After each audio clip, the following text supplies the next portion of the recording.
All right, Nicole, well, despite a weather forecast that was kind of gloomy, it's beautiful here in Thunder Valley, thankfully. As the NASCAR Nationwide Series gets ready to go racing at Bristol, the forecast is calling for a 60% chance of showers around the 9 o'clock hour Eastern time, which could make things really interesting as this race reaches its halfway point. Right now, though, the track is dry. The green flag is set for just over 30 minutes from now. Start the show! Last Saturday, an incredible finish to the NASCAR Nationwide Series race in Michigan when a young home state driver went from third to first on the final lap. Right there's a drag race down the line. Brad Keselowski's going to win it. Now the series comes to NASCAR's most amazing place to race, the tiny half mile inside the massive stadium where high speeds and tight quarters means unpredictable action.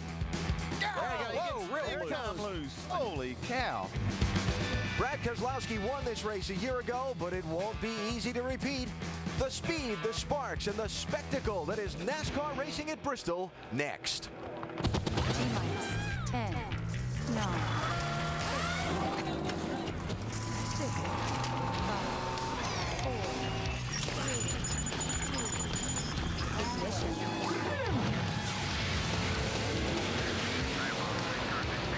ESPN welcomes you to NASCAR Countdown. Tonight, it's 250 laps for the NASCAR Nationwide Series in Thunder Valley, Bristol Motor Speedway in Bristol, Tennessee. The night race at Bristol is certainly one of the highlights of the year, even for the Nationwide Series. This Friday night fight puts 43 drivers on this incredible half mile in front of the largest crowd they'll race before all year. This is a one-day show. Practice was at 9 Eastern this morning, qualifying at 4 this afternoon. And talk about a guy making headlines. Brad Keselowski wins at Michigan last Saturday. Word leaks today he may be going Cup race with Penske next year, and then he won the pole for this race. We'll talk to Brad in a few minutes. Keselowski was 16/100ths of a second quicker than Concrete Carl Edwards, who won the Cup night race here the last 2 years. He starts second tonight. And Clint Boyer, who had one getaway last August. He's back in the Holiday Inn 29 tonight and starting third. Let's hear from him with Dave Burns.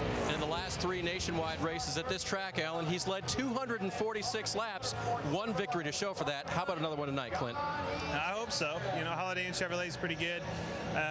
This place is awesome. It's so much fun to race here.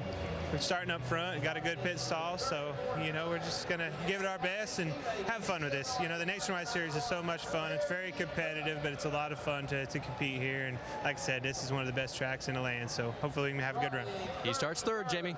And Carl Edwards has made a habit out of winning at this place. Bristol, you've won in all 3 touring series. And the 2 wins you have this year, short tracks, Carl. What is it about these places that you're so good? You know, we just had better luck on the short tracks, but Dan Stillman, all the guys have worked hard on this Save-A-Lot Fusion. It was faster than I thought it was going to be in qualifying, and you know, at first I saw that 2 hours and 50 minutes of practice, and I thought that's a ton of practice, but we needed all of it. We worked on the car, and hopefully we run well here tonight. After last week, I just want to finish the race, gain some points, and you know, maybe get another win. This track's been great for me. It was a great qualifying effort. He'll roll off second next to Brad Keselowski. Alan? Okay, Jamie, thanks. You know, I like to use the line that our ESPN pit studio's in the middle of all the action. Oh, we don't get any more in the middle of all the action than we are here. Wedged inside this tiny half mile with all the cars, crews, and transporters. Alan Bestwick with 9-time Bristol winner Rusty Wallace and Brad Daugherty. Think I need to just let you run for a minute about your favorite track. Oh, man. You know I love this track. This is one of my favorites. 9 times I won here, but forget all that, man. I love coming to Bristol. This is one cool racetrack, especially since they went from 24 up to 30 degrees in that banking. Lets these guys run side by side all the way around this racetrack. You're going to see those double file restarts. I think it's going to cause some crashes, but you know what, guys? There's one thing I do know. All those fans out there, they're not going to have any sore butts because they're going to be standing up all night long. Okay. I think he's absolutely right. I think we're going to see some fender chewing and hopefully a little bit of radiator spewing going on this good time Friday night. At the racetrack, as I was talking to Carl Edwards earlier, it seems wider to these guys. So what he says is you drive in on top of one another, not like the old Bristol where there's a little bit of give and take, and now all of a sudden you've got someone at your right rear, at your left quarter panel, so you got to pay attention all night, and the thing that happens, you lose patience as the race goes on and it becomes a little more contentious. This racetrack renovated in the 2007 season, progressive banking put in, 24 degrees in the bottom lane, 30 degrees at the top, but it's still a half-mile short track. What's it mean for the racing? For the racing, it just gives these guys a little bit more room to run side by side, but you know what, patience is going to be one key thing that Brad said, because they're going to get their tempers going up. They're going to be rooting and banging, and that can cause you to lose your temper, bend your front fenders in, and really screw up your night. You don't want that to happen. Yeah, this is the one place we go in particularly that you have to gain positions on the racetrack. You can't necessarily do it through pit road advancement. So you got to race as hard as you can. You got to take every inch of turf you can get, and when you can take that fender and create a little bit more space, a little more elbow room, you got to do it. You got to remember, this is still Bristol, okay? Right. I mean, it might have changed the track, but they're still going to root and gouge and bang out there all night long. Trust me on that one. There are 13 double-duty drivers in this field tonight. From the start of 9 a.m. Nationwide Series practice this morning through their Sprint Cup qualifying laps about an hour ago, those guys have been in the race car all day. Matt Kenseth, for example, has put 178 laps on this track already today. It's warm, it's muggy, it's physically demanding. For Matt, who, by the way, qualified 4th for this race, he's a 3-time Nationwide winner here. Is there any problem for these guys, all those laps on this track today? A good question, but I don't think there's going to be a problem whatsoever, Alan. I really don't. One thing you got to remember, they're at Bristol, man. They love this racetrack. They've been thinking about this night race at Bristol all year long. They want to run it, and maybe some other tracks are not interested, but everybody wants to come here, and it's not going to affect them at all. Yeah, it's like I say, it's just kind of a once-a-year opportunity. I talked to Matt Kenseth. He said really after the end of the day, you are tired physically as well as mentally, but he has plenty of chance to refresh. This is a companion weekend, so he'll bounce back. These guys will be ready to rumble. Ryan Newman on the right there is the Ironman of the weekend. He's running all 4 NASCAR races here this week. Wednesday night got involved in an early wreck in the Whelen Modified Series event. This just 2 laps in. Oh, man, wow. Ouch, that left a mark on the car. It's got brake lights, he didn't use them. Fortunately, didn't leave a mark on Ryan, though. Then a short time after that, he ran the Kevin and Delana Harvick 2 truck in the Camping World Truck Series race. He finished 4th in that one. Then a short time ago here, qualified 9th for tomorrow's Sprint Cup Series race. Now he's going to get in the Dale Jr. Rick Hendrick 5 car and start 10th in this one. Busy weekend for Ryan, Vince Welch. Well, it seems like a lot of racing, but that's what racers do, right? They want to race. So here we are, 4th race in 4 days. Tomorrow will be the 4th. You start good position tonight for this nationwide race. Do you have a car that can win it like you did in 2005? I think the Fastenal Chevrolet is pretty good. We had so much practice time, it's kind of hard to tell where everybody was at on tires, but we felt pretty confident with it. And Brad's got a great car, and we're a teammate to him, so, and he won here last year. So, we'll see what we got. I think it's a pretty good piece with the Fastenal Chevrolet. Keep an eye on the 5 car. All right, Vince, thank you. So, still to come on NASCAR Countdown. Brad Keselowski, winner of this race last August, winner last Saturday at Michigan. We'll flash back and have a chat. Kevin Harvick has won 5 Nationwide Series races here, more than anyone. We'll talk to California Kev as she shoots for number 6. And Kyle Busch led the most laps in March, but a late pit mistake cost him a shot at the win. We'll hear from Kyle when we come back to Bristol. NASCAR Countdown, brought to you by Suzuki Automotive. Live large, drive small. Kevin Harvick won the most recent NASCAR Nationwide Series race here at Bristol, a victory that had special meaning to him. This is a huge challenge for me to try to, compete at the nationwide level. The goal is the same. Win our first race. Here we go. And Harvick is very, very hungry. Folks, he has never won in his own race car. The checkered flag waves for Kevin Harvick. Good job, Kev. Awesome job. Finally, we got this out of the way. I don't think I've ever been as nervous. I think I had a few tears rolling down my eyes when we got the checkered flag. How about that? It's almost like you watch one of your children grow up. We don't have children, and this to us is like our family. Delane and I built this company from basically dirt. It's been a tremendous amount of pressure that I put on myself, but it's been well worth the reward today. Kevin Harvick and Kyle Busch were 2 of the lead players in the March race here. They figure to be again tonight. Harvick's win, his 5th in 18 tries at this track in the Nationwide Series. He leads most of the statistical categories here, and he starts 11th tonight, Shannon. Well, Alan, every time you come to Bristol, expect Kevin Harvick to be running up front. 5 wins, including March, of course. Given your record at this racetrack, how much pressure do you put on not only yourself, but your team to perform well here? Well, I don't think I have to say anything to put pressure on my guys. They know they're under pressure all the time, so they do a great job and have gotten used to that, and everybody gets along well. But it's been a good place for us. It was probably a little bit better place for us before the new configuration, but we'll see how we do tonight in our Ream Chevrolet. The car, we tried a lot of things in practice, and I think the car's okay. All right, good luck to you. Kevin Harvick rolls off 11th. Dave? And Kyle Busch will start several positions behind him in row 8. Kyle, is that any indication of how your car is, or will it be much better in the race? Yeah, we just had a bad qualifying run, but you know, the car was really good in practice, and NASCAR Energy Drink Camry was doing what it needed to do, and unfortunately we just couldn't hit it in qualifying runs. So you know, we don't really typically qualify well here anyway, so you know, we'll take what we got. I'm sure we can race up through there and keep the fenders on it and give them a shot at the end. We'll be watching the 18 starting 15th tonight. Alan?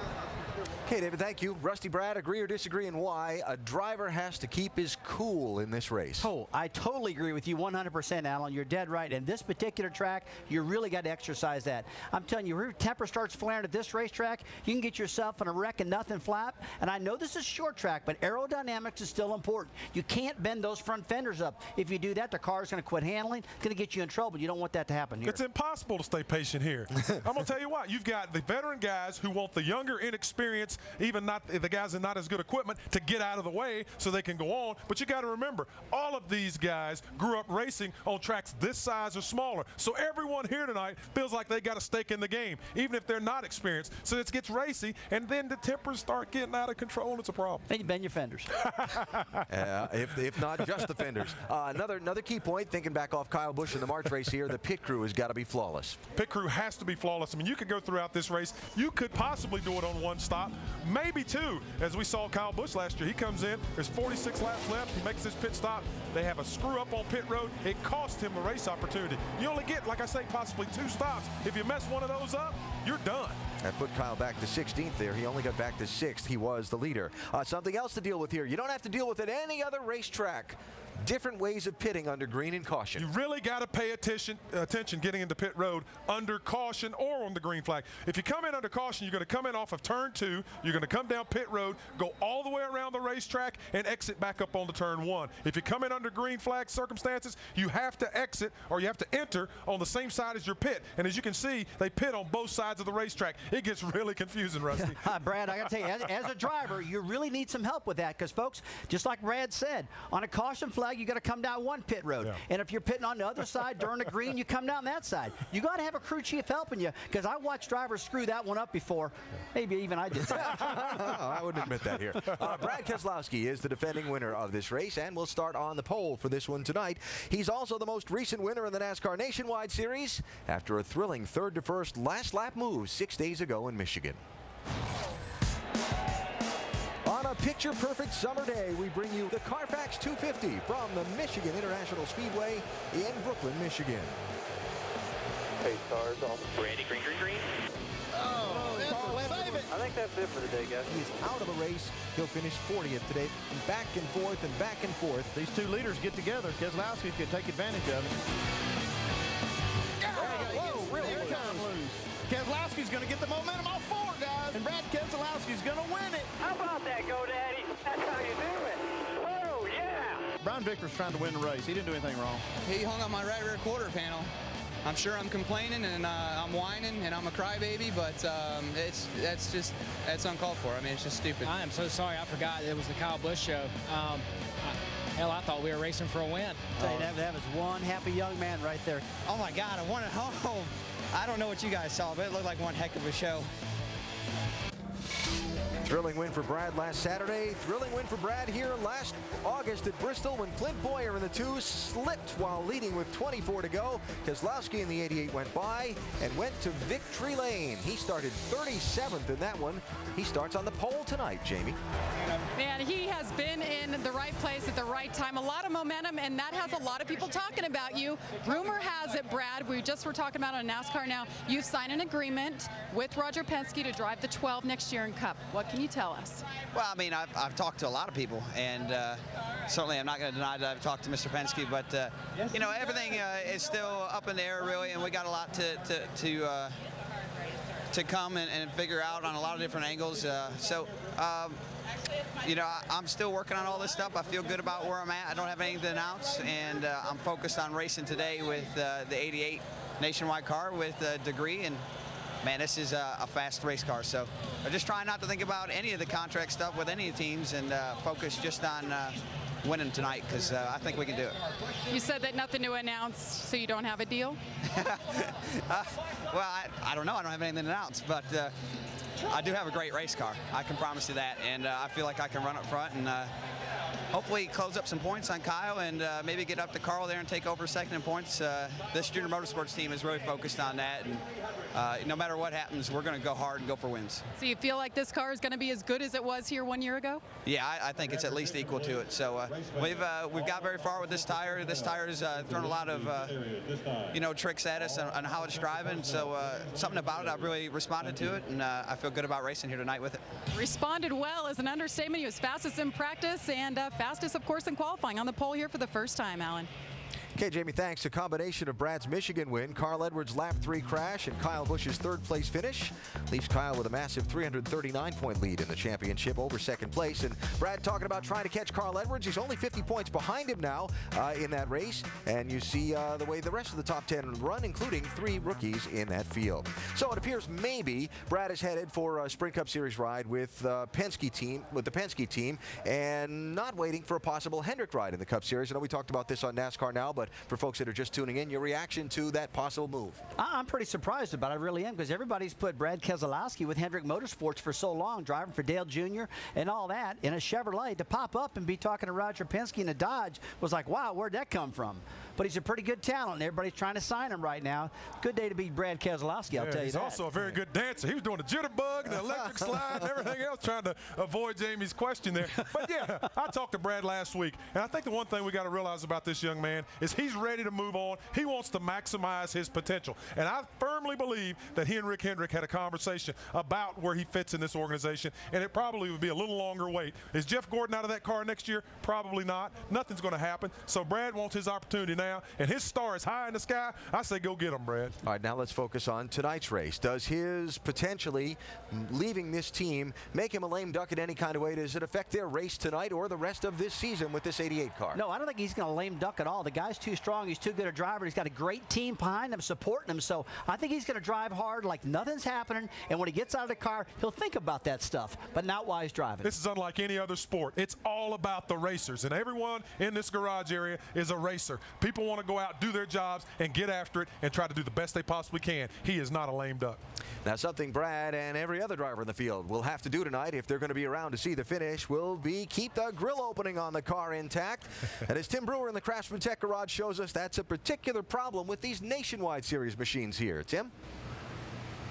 One of the most important things a driver can do here at Bristol is keep the nose clean, because if he gets really aggressive, the bumper bar on the rear of the car is not aligned with the front bumper bar. So when you drive up under it, you're literally going to lift the rear of this car up, but what's going to happen, the bumper is going to wind up about right here. And this is where the ductwork comes in to conduct airflow to the radiator for cooling.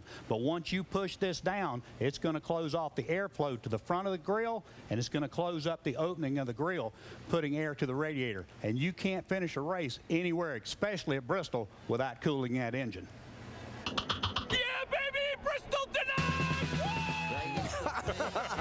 The fans are fired up. The fans are fired up. We're fired up. That guy's fired up. It's going to be an unbelievable night. Sit back, get your popcorn, get your soda pop, and get ready to get it on. We're in Bristol, baby. Before we get started tonight, a reminder that tomorrow night it's the night race at Bristol for the NASCAR Sprint Cup Series, and add together all the Bristol action you normally get with the fact that that race to the chase is so close, and there are a lot of things to talk about and watch when the green flag waves on 500 laps. We start tomorrow with our coverage presented by Pennzoil at 6:30 Eastern Time. That is NASCAR Countdown presented by Degree V12 on ESPN. While there are a lot of Cup guys in the field for this Nationwide Series race tonight, 4 Series regulars qualified in the top 10. You see Trevor Bayne, Justin Allgaier, Brad Coleman, and Steve Wallace. Vince is with Trevor Bayne. He's 18 years old, and he made his nationwide debut right here at Bristol back in March. He'll make his second start here on this famous track tonight, and he's got a good starting position, starting 5th. Having raced here once before, in what area do you feel more prepared for this one tonight? I feel a lot more confident. You know, I've got laps around here. I kind of know where you can move around and adjust the car. The high line's really starting to work here now that they've resurfaced this track at Bristol. Our Aaron's Dream Machine was okay in practice, but I think we've really dialed it in a lot better now. Qualified 5th, I mean, big step for us. And now we'll just work on it in the race and see if we can't get this Toyota up front. One of the real bright spots of the season, Shannon. Well, Vince, we know how important this track is to Rusty Wallace Incorporated. Driver Stephen Wallace qualified 8th. How's the car going to race? I feel like US Fidel Chevrolet will be should be pretty good. It was really good in practice there. The Cup car seemed to take a little rubber off the racetrack, so might be a little free at the start, but we made a few adjustments preparing for that, so hopefully this thing will run good tonight. All right, good luck, Alan. All right, a few things to talk about before they get them into the cars and fire them up. The bump and run, the restarts, and some strategy. Let's start with the bump and run. No, man, I've had that done to me twice. Yes, you know how much money that's cost me? That doggone Jeff Gordon hit me in the rear end twice in the last lap. And you know what? It will happen to somebody probably tonight if you get close enough. I mean, you got to admit, hey, if you're running second, you're down in turn 3, and you can smell that blood, baby, you're going to hit that dude right in the butt, get him sideways, take that victory, and not feel bad about it. Part of short track racing. You polish up the chrome horn, you leave the feelings outside the fence, you come in here and get it on. That's the best way to advance your position. Every one of these guys know that if a guy's behind them, there's a potential of getting a little tap, tap, tap, and getting pulled aside. So let's talk about the double file shootout style restarts. Any particular thing to watch for tonight? Well, the double file restarts is the first time it's ever happened here at Bristol that I know of, and so it's going to be really exciting, bombing those babies off side by side down into turn 1. And you know what? If they had tried this in the old track, I knew there would have been a big wreck. They're going to try it on this new track, and there's probably still going to be a big wreck. They're going to run side by side on a little bitty short track. It's going to be tough. And strategy. How many times are you going to see the leaders pit? I'm going to tell you, I think it's going to be multiple times because I think there's going to be a lot of cautions. But it would be interesting to see if someone could pit once and make it throughout the evening. But I think there'll be a lot of pit stops. Everyone will stay on sequence because there's going to be a lot of beating and banging. We'll see. Quickly, our J-Ski news and notes. Stephen Wallace announced this afternoon he has signed sponsorship for the full 2010 Nationwide Series season. 5-Hour Energy, the backer. Bristol Motor Speedway says the Legends race is going to return next spring, but with some new rules. You can't have run a cup race in at least 7 years. Sorry, Rusty, you're out. Harrigan, Jack Ingram, and Cale Yarborough among those the track says will race. And NASCAR says fuel injection is being discussed for possible introduction into competition, though no timetable or specifics are being offered. I like the fuel injection thing. I think that's really cool. I think it's going to happen. But what's going to happen right now is this race here at Bristol, the night race. One of the most exciting races on the planet, baby. I can't wait to see this thing get going. If you're sitting at the house, put your Hans device home because we get ready to get after it. Almost time for the Thunder to roll in Thunder Valley. The opening ceremony is next. Check that out. We need the big voiceover guy saying, as the sun goes down, the sparks get ready to fly. In Bristol, Tennessee, where the NASCAR Nationwide Series is almost set to go racing. I'm telling you, the weather forecast called for all kinds of rain today, but look at that sky. It's going to be a great night for action here in Thunder Valley. Right now, it's time to go trackside for the opening ceremony, and then it'll be time to fire them up and go racing for 250 laps. Ladies and gentlemen, please rise for the presentation of colors by the Cherokee High School Navy Junior ROTC out of Rogersville, Tennessee. Our invocation tonight by Mike Reif from the Van Zandt Church of Christ in Van Zandt, Virginia. Hats off, hands over your heart, and then join in singing in a few minutes with national recording artist MCA star David Nail. Dear God, we thank you for this event. We thank you for its host and its sponsors. We pray that you will continue to bless and use Bristol Motor Speedway and Food City and all of their associates.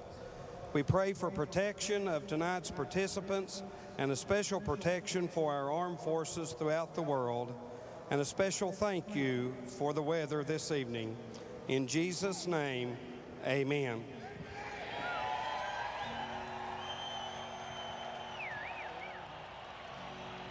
Oh, say, can you see by the dawn's early light what so proudly we hailed, if the twilight's last gleaming, whose broad stripes and bright stars through the perilous fight o'er the ramparts we watched were so gallantly streaming, and the rocket's red glare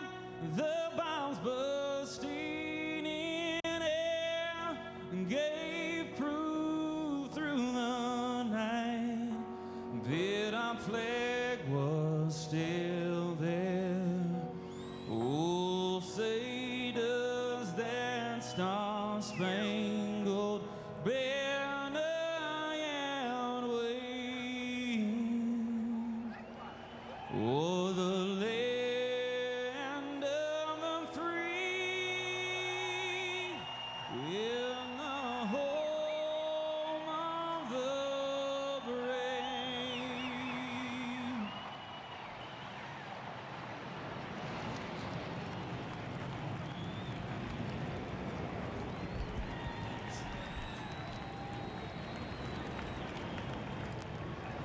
An atmosphere and an energy you get at no other racetrack on the circuit. Pre-race here at Bristol.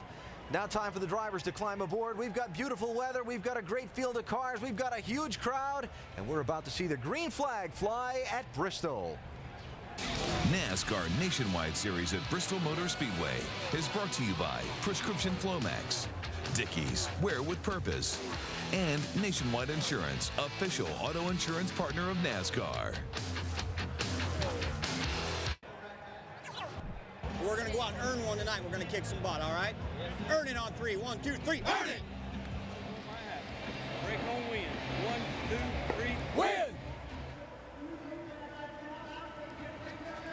As much of an intense atmosphere as Bristol is for the drivers, it is for the pit crews as well. Close quarters, a lot of elbow banging down there too. Oh, they know it's a night race, and they're pumped up and excited. This is the race that they all want to get to, and the adrenaline's sky high right now. Yeah, and they realize, like I talked about earlier, mistakes cannot be made. They only get a couple of shots at it to help advance their positions. If they mess up, their night is over.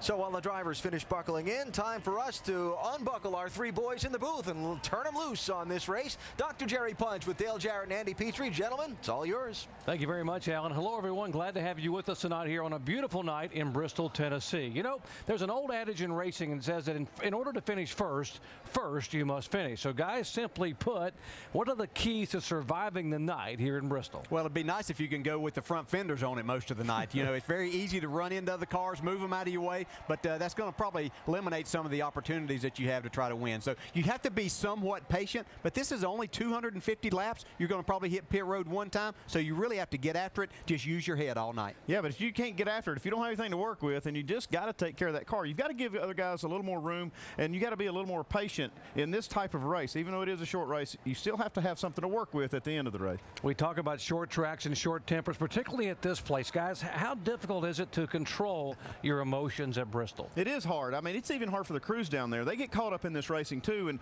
they see some bumping and banging on the track, or they got somebody that doesn't give them room in the pits. They don't like it. But the crew chief's got to keep everybody focused on what the job is. That's to get a good finish, and to do that, you got to keep your head. You got to talk to your driver all night long and make sure he doesn't get carried away. Yeah, and some of those that were extremely mild-mannered, even lost our temper here sometimes too. But yeah, you just really have to keep your emotions in check. When you come here, you know that you're going to get run into, and you're going to run into others. You just have to forget about that and try to take care of your car and be there when it counts. It is a 250-lap anger management course tonight, and some of the guys in these cars are going to flunk miserably on this 250-lap race this evening. Let's go down today. Well, the 2 guys that have already proven their mettle this week were Brian Scott and Kyle Busch. They raced in the Truck Series earlier this week on Wednesday and raced side by side, lap after lap, on very different tire strategies. Just more proof of how great this place is and can be for side-by-side racing all night long. That's what we expect out of those 2 and the rest of the field tonight, guys.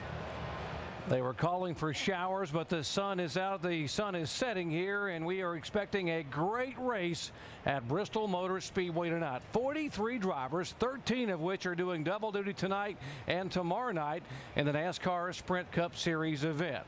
Here in the Blue Ridge Mountains of Tennessee, you wonder why this place is such a fan favorite. You're about to find out, because what you're going to see, you won't see anywhere else in NASCAR. Full contact stock car racing at Bristol. Let's go trackside for the command. Race fans, are you ready for the most famous words in NASCAR? The Grand Marshal, the ultimate Bristol Motor Speedway fan, Mr. Fred Heider. Gentlemen, start your engines. 450, first gear, 5450. We're talking about setups. It's 4. Well, it's kind of a weird engine. Yeah, how far back the commitment line is. 250 laps, plenty of tires. T-Bane, you got to get a copy, use them all, but I'll do whatever we have to get ourselves in a position for the end to get a good finish here. Engines fired. They're getting set to roll here momentarily. So let's go down and visit with our in-race reporter, the driver of the McDonald's Toyota, who starts 14th tonight, Casey K. Casey, Dale Jarrett, ESPN. You have a copy? Yeah, I got you, Dale.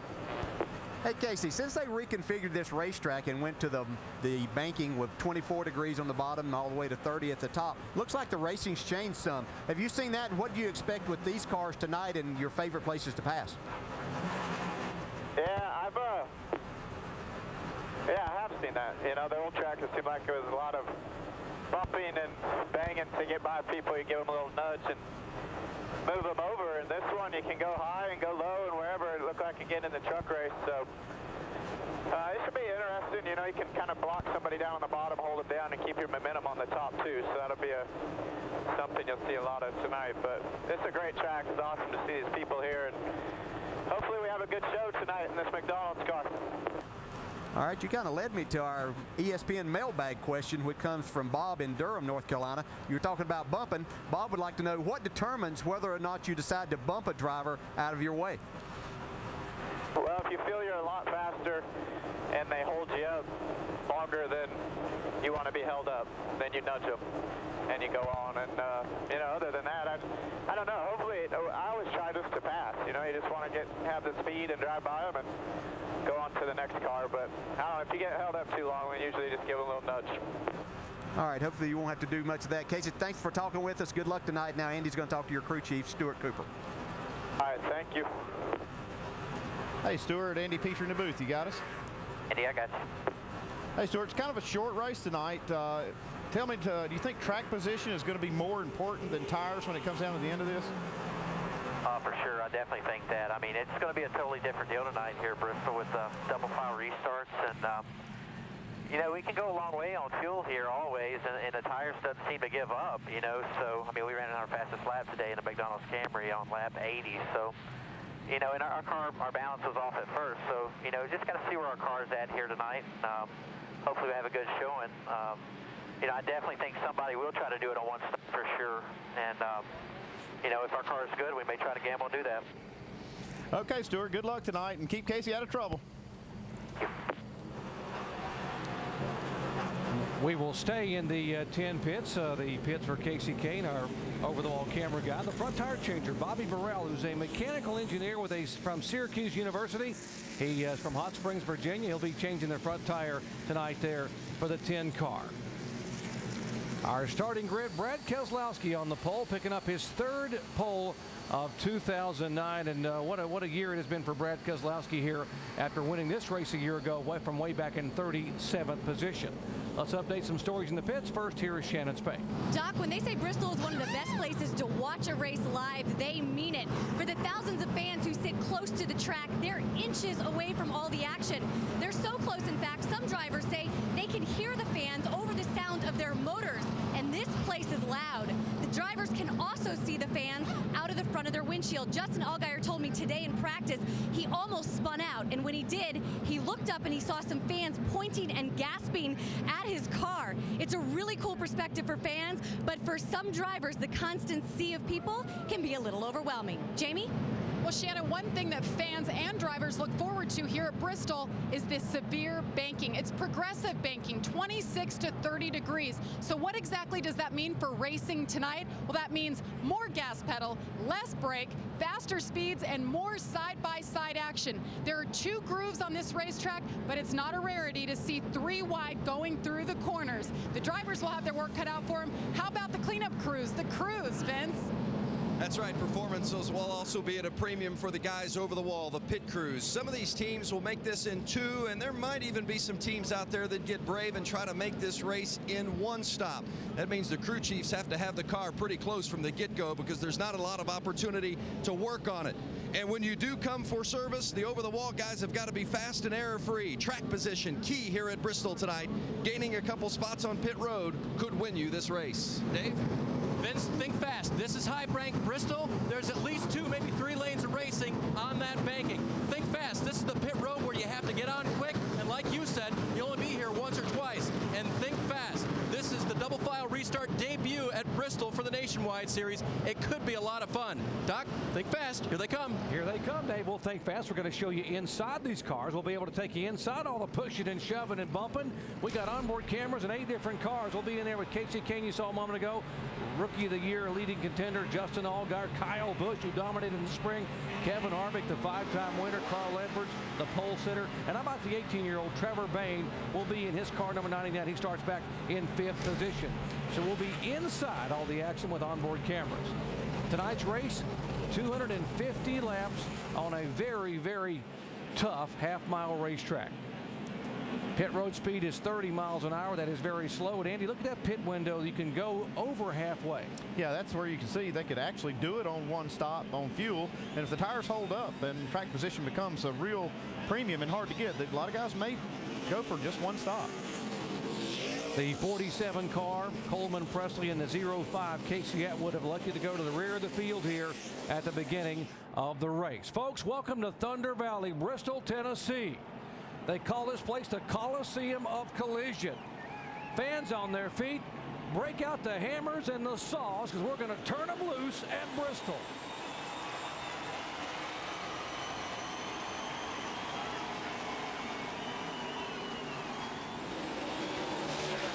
Stephen Wallace slips coming off turn 2 and gathers it back up, but it's Keselowski out front.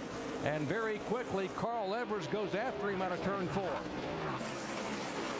Yeah, you can see sparks coming from these guys. Andy, low air pressure. A lot of these cars bottom out. You see Matt Kenseth there. Yeah, that's a lot of sparks coming out of Matt Kenseth's car.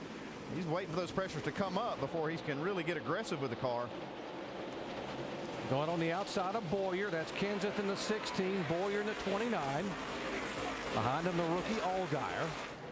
Well, that's just something that you never used to see here, that outside, being able to stay on the outside and get back in line, actually making a pass. Yeah, you see Bowyer even moving up, looking on the outside of Kenseth. Now he's looking on the inside. See the sparks. That's a lot of sparks coming out of that 16 car. When you have them hitting the ground that hard, it really does upset the handling. A few sparks is not too big a deal. That's a handful for Matt.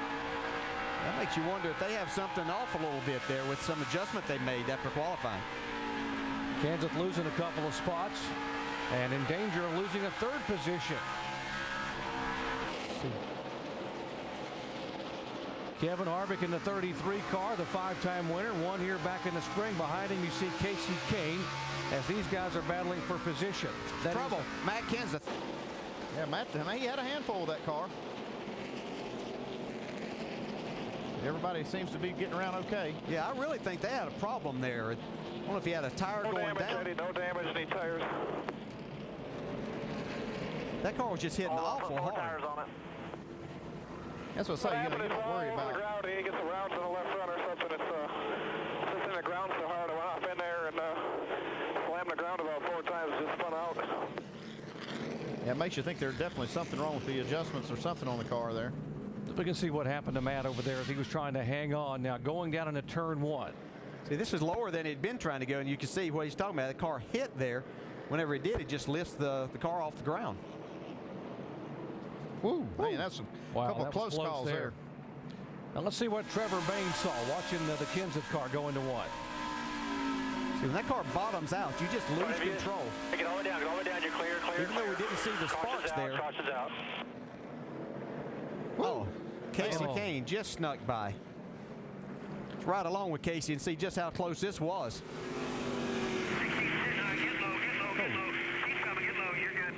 Well, he had nowhere to go. He had Kevin Harvick on the inside, so he had about 4 inches to get underneath Matt Kenseth's spinning car. You know there ain't no rest. Under caution for the first time tonight here at the Food City 250 and Bristol Motor Speedway. Trouble early on here for one of the race favorites, Matt Kenseth. Having issues with his car in the first couple of laps, and the caution came out on lap 7. I'll show you what Kenseth's issues were. Watch the bottom of the car. You see the sparks flying out of the car, running the high side of the racetrack, and that's a lot of stuff under the car that can be rubbing. Let's go down to our Craftsman Tech garage, and Tim Brewer will help us out a little. Tim? Hey, Andy, as you well know, the lowest point on the front of the car is the cross member. Right here, the people actually cut the cross member when they come to Bristol and raise it up because the cross member protects the oil pan, and once that cross member hits, like DJ said, it literally lifts the tire up off the ground, takes away the traction of the car. They got to raise the car up to fix the problem. Thank you, Tim. This is now the first double file restart shootout style here for the NASCAR Nationwide Series cars at Bristol, Tennessee. On the inside is Keselowski. He has chosen the inside lane. Edwards on the high side. Then Boyer and Allgaier inside and outside row 2. See if Carl's able to keep up there. By the way, Matt Kenseth was able to stay on the lead lap. They came in, got 2 tires, went back around and got 2 more, so he's got 4 new tires. See if he's fixed his problems. We also mentioned the 90 and 91 have gone behind the wall as starting parks. Johnny Chapman and Terry Cook have gone to the garage area. Yeah, watch Justin Allgaier work the top of the racetrack around Clint Boyer. Well, he never raced here when you just had to run on the bottom, so he doesn't know any different than running up there as he takes that 3rd spot away from Clint Boyer. He's still working the top now on Carl Edwards. He's getting a nice run. Gaggle of cars back here. There's the 87 Mike Bliss. There's a 16 trying to come through. 3 wide. That's not going to work a lot. Come on, guys. Well, right in the middle was Ken Butler just trying to hang on. There comes a 34 by Tony Raines, who had also pitted. And a moment ago, the 66 car got way up out of shape. Looks like he's got a little damage on the right side. Look at Allgaier going around Edwards on the outside. That's pretty impressive here. Allgaier, who ran so well here in the spring and logged a top 5 finish. Which one's impressive, passing Carl Edwards or passing him on the outside? Yeah, just what you said. He's really got that high groove working. Gets a nice run off the corner, and that's where he's really making his time on these guys. See Clint Boyer trying to take that 3rd spot away from Carl Edwards again on the high side. Boy, Edwards pinning that car on the bottom of the racetrack and trying to get up off the corner. Now Boyer will pull him by a car length. Now let's show you what happened to Stephen Wallace here just a few laps ago. He's down the inside racing. Casey Kahne just had a little bit of position on him coming off the corner there. Yeah. That's what you really have to guard against as a driver here. You let the car slide up out of the corners. You have to use all the room you have coming out of these corners, but you have to make sure that nobody's filling that hole. Wallace is the only NASCAR Nationwide Series regular that has finished in the top 10 the last 2 races here, you know, both in the spring and last fall. Yeah, NASCAR's taking a look at the 66, but it looks clean from here. It looks like he's got a little damage, but it looks okay. Yeah, he's got a piece of the bumper bar hanging out back there, and that's what they're looking at to see if that could cause some damage to another car if he got close enough there or fall off onto the racetrack. You can see it hanging off of the right rear there. Pretty good battle continuing up here. Edwards, Carl Edwards in the 60 car. Clint Boyer in the 29 for 3rd position. Edwards now on the inside again. Dave.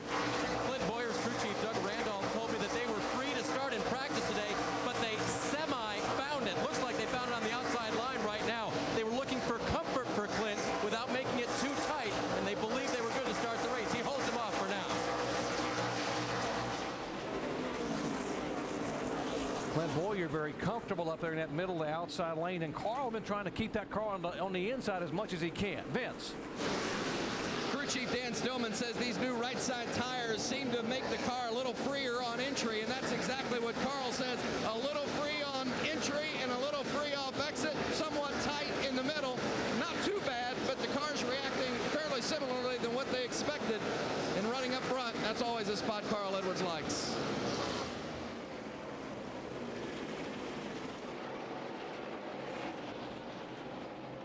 NASCAR has been looking at the Stephen Wallace cars we mentioned a moment ago, and they have simply told the crew on the next pit stop, we need to clean up that bar area, clean up the back of the car, but we're going to leave you on the racetrack. No hazard there as he now moves on the inside of the 1 car. That is Reed Sorensen. Yeah, he's racing Reed for the 12th spot, so his car's still in pretty good shape, even after contact with the wall. See Casey Kahne there on the high side, going around Trevor Bayne. Oh, got one around here, Matt Carter. No caution. He will keep it going, and no harm, no foul. Let's stay green here at Bristol. This battle rages on here with Reed Sorensen and Stephen Wallace. Sorensen not wanting to give up the spot. Stephen Wallace wants to try to get it away. Here's a 61 trying to stay on the inside, not to bump Peyton Sellers. Yeah, just got a little loose entering the corner there. Instead of running into the 77, he just turned it down. Brad Keselowski has pulled away now to about a 0.6 of a second lead over Justin Allgaier, but Allgaier is coming in a hurry. It was twice that a few laps ago. Now they've caught traffic. Keselowski's running the bottom of the racetrack, and you can see the 12 car is working up a few lanes higher, and he's able to get by some of this traffic a little better. Got a caution. Caution for the second time a day here on lap 28. Already been a lot of physical contact on this racetrack. Normally when you see these caution flags, there's something that's flown off a car where they have slammed fenders or bumpers. I tell you, one guy that's glad to see that too is Matt Kenseth. He was only a couple of seconds ahead of Brad Keselowski. Getting close to getting lapped, but he was in a dogfight back there trying to pass these cars.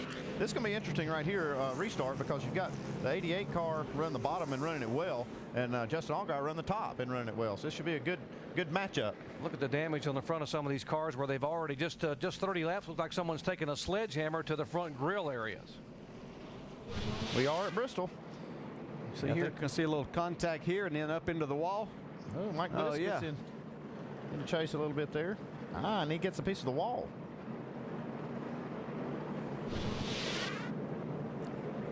The 24 car will get the free pass on this caution. That is Eric McClure. Caution for the second time tonight here at Bristol.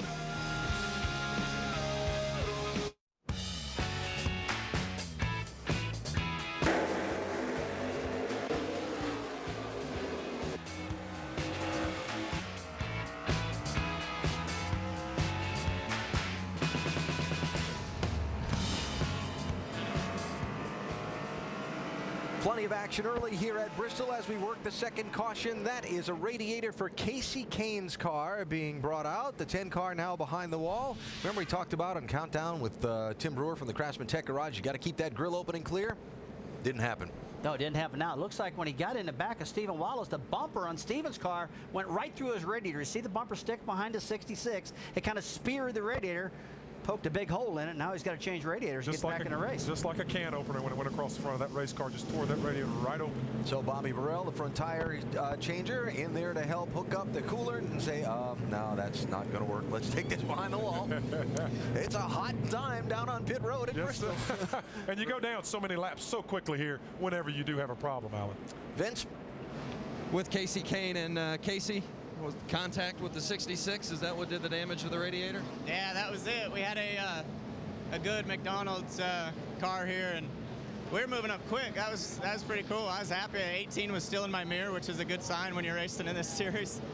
And these guys did a great job all day. They worked hard, and we made a lot of gains from where we started this morning. But yeah, we just got together with the 66. I think he wanted the outside, and there was no room for him, and we got together. And it's too bad that the Stanley Tools and Ace Hardware are going to put up a lot of money for the Children's Miracle Network if we could win tonight, and I think we had a decent shot.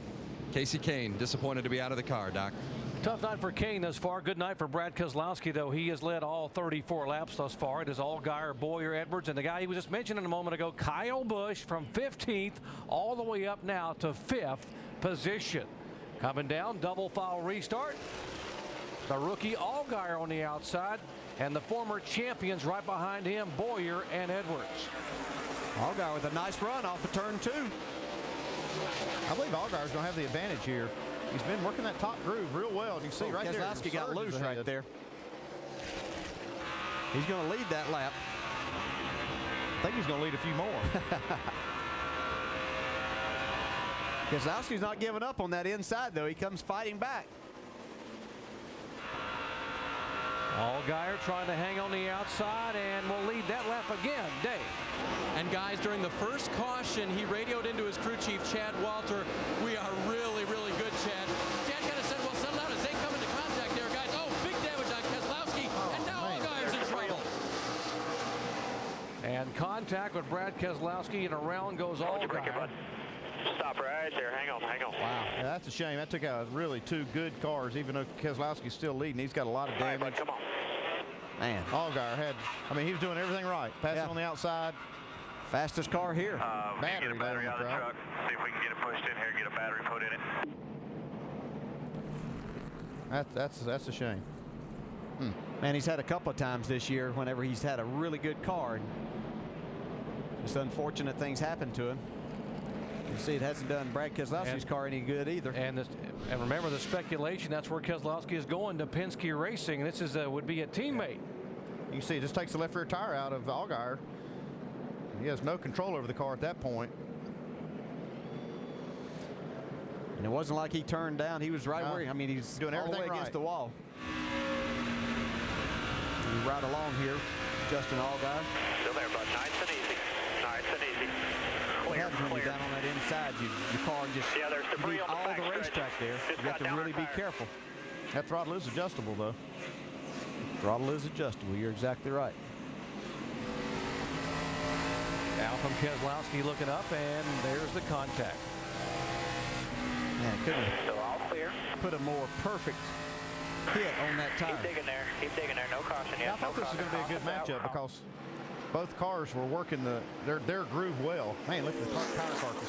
See Carl Edwards there? Oh, nice move by Carl. Wow.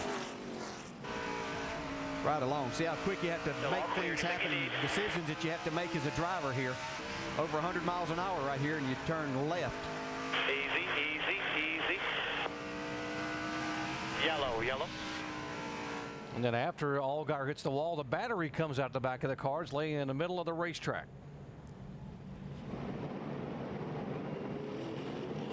That's a disappointed young man right there. Had a good car. Yeah, I'm sorry about that. I just slid the nose late exit. That's Keselowski. Caution for the third time tonight. I mean, folks, we are just 40 laps in here in Bristol, Tennessee.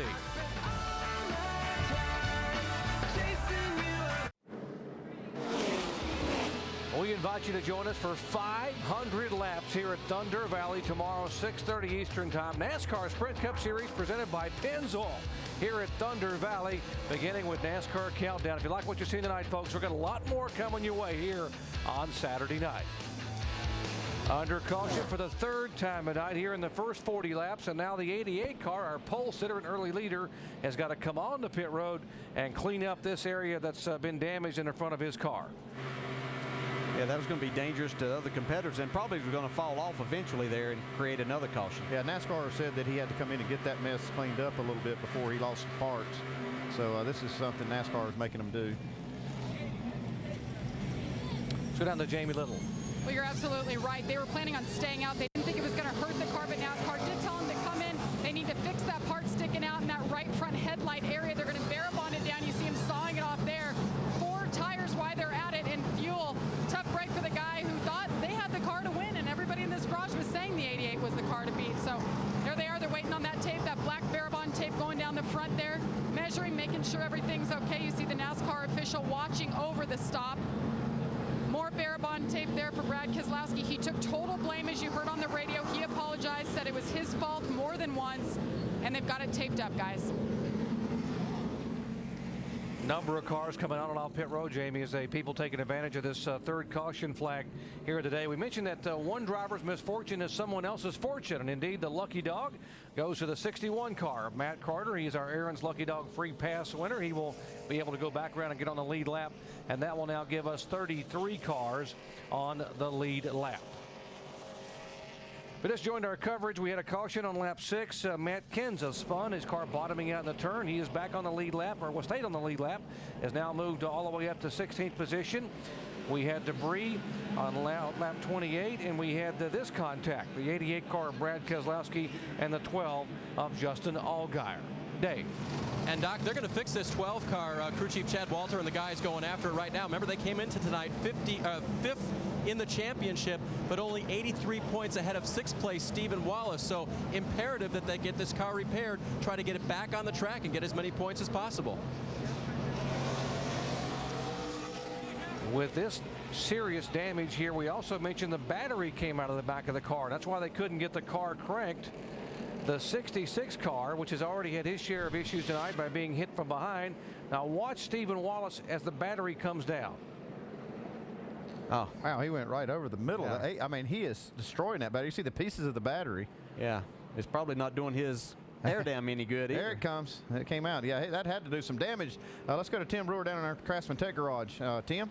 Yeah, Andy. What happened when the tire actually exploded, the rubber came across, actually ripped the battery door off, because when the car hit the wall, the battery literally came out of the car. Thank you, Tim. The heavy damage there. And as we are set for the green flag, and now our new leader, Carl Edwards, has chosen the outside line. The leader gets the lane choice, and before the inside line was the choice, and now it is Carl Edwards, the leader, and he will choose the high side. Kyle Busch on the inside, and Kevin Harvick right behind Edwards. Man, Carl got a great jump on the start. You see Harvick comes right along with Carl Edwards. Now, these are 3 guys, 1, 2, and 3 now that we expected to see up here before the night was over. All 3 former winners here at Bristol. All 3 factors in the Bristol race here a year ago. Kyle Busch won the truck race here on Wednesday night. Led 82 laps, including the final 77. Here's Harvick up to on the outside. Oh, what a move Harvick put on Edwards. Wow. Man, that car is hooked up. It takes Carl Edwards' car a few laps to really get going. I noticed at the start of the race, but it starts to come back after they run a few laps. Boy, Kevin Harvick is just so good at this place. No wonder he's won 5 times here in the Nationwide car. And it's just a totally different look, and watching these cars go around this higher part of the racetrack, 2 or 2.5 lanes up from the bottom. You still see some tire debris right up next to the wall. The car's going by it there. Yeah, this isn't your grandfather's Bristol. It's a totally different place here. Jason Leffler in the 38 car battling with Reed Sorensen. That's 9th and 10th. Here goes Kyle Busch. See if he can make that work. Down on the inside, he's trying to make this pass, and I think it's going to happen. Oh, man. Up across the racetrack and contact with the 07 car. Reed Sorensen gets a piece. That's Jason White. Oh, my good. Wow. That's a hard lick right there. That's your points leader, folks, here for the NASCAR Nationwide Series, and he could be done for the night. Well, they're going to definitely be behind the wall a while right here fixing this car. Man. There's the 1 car for Reed Sorensen. It was being shown in the 9th spot. I'm still trying to figure out exactly what happened right there. That happened so fast. Yeah, I saw him running up high as these guys were coming. They are going to red flag this race because we have liquid on the racetrack and debris all over. Oh, this car here's torn all to pieces too. Yeah, Reed Sorensen came in and got a piece of the 07. Well, Kyle Busch had just made the pass for the lead coming up out of the corner when the contact occurred with the 07 car of Jason White. And there's the results. That's 3 destroyed race cars right there. Kyle chooses to talk about this. He's not going to have very good things to say. You can see he's taking the lead right here. Here comes the 07 car. Chase Austin right down in front. Just gone from the outside.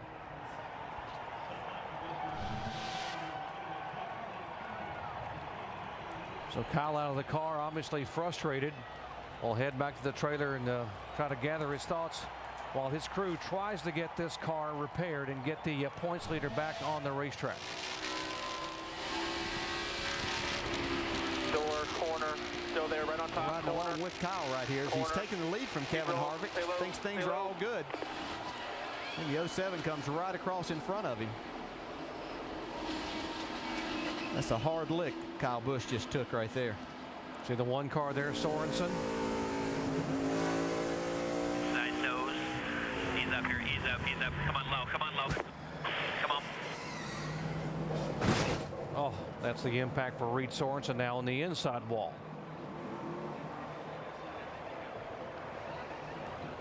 Really don't know what the 07 was doing right there. I mean, I think he eventually was trying to get out of the way, but obviously put himself right in harm's way. Yeah, Chase Austin up across. There he is up in turn 4, now pulling down across the racetrack, DJ. Just a terrible mistake. I don't know what he's thinking, what his spotter, what he was doing. He has to be telling him that the leaders are coming. Went up high there. Okay, what the hell's that dude doing? Ain't saying it. Well, 18's done.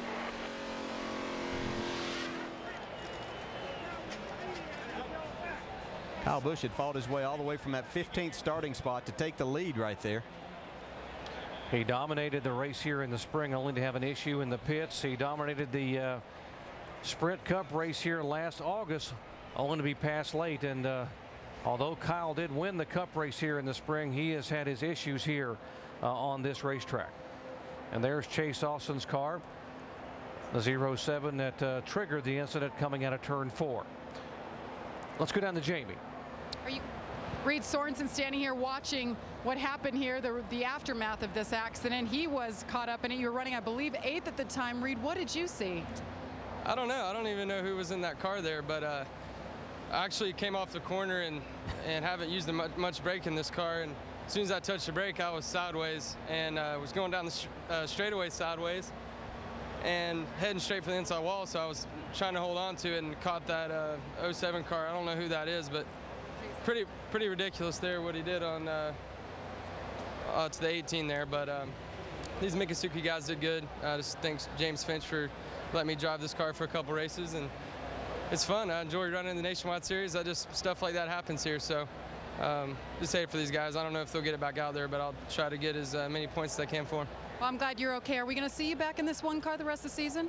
I don't know. I haven't talked to James about it, but you know, we were hoping to get a good run in tonight, so that didn't help. But just thank all these guys for all the work they did, and I had a good time working with them, and got a few more nationwide races this year, so I'll be looking forward to them. All right, and the driver in the 07 is Chase Austin. Guys?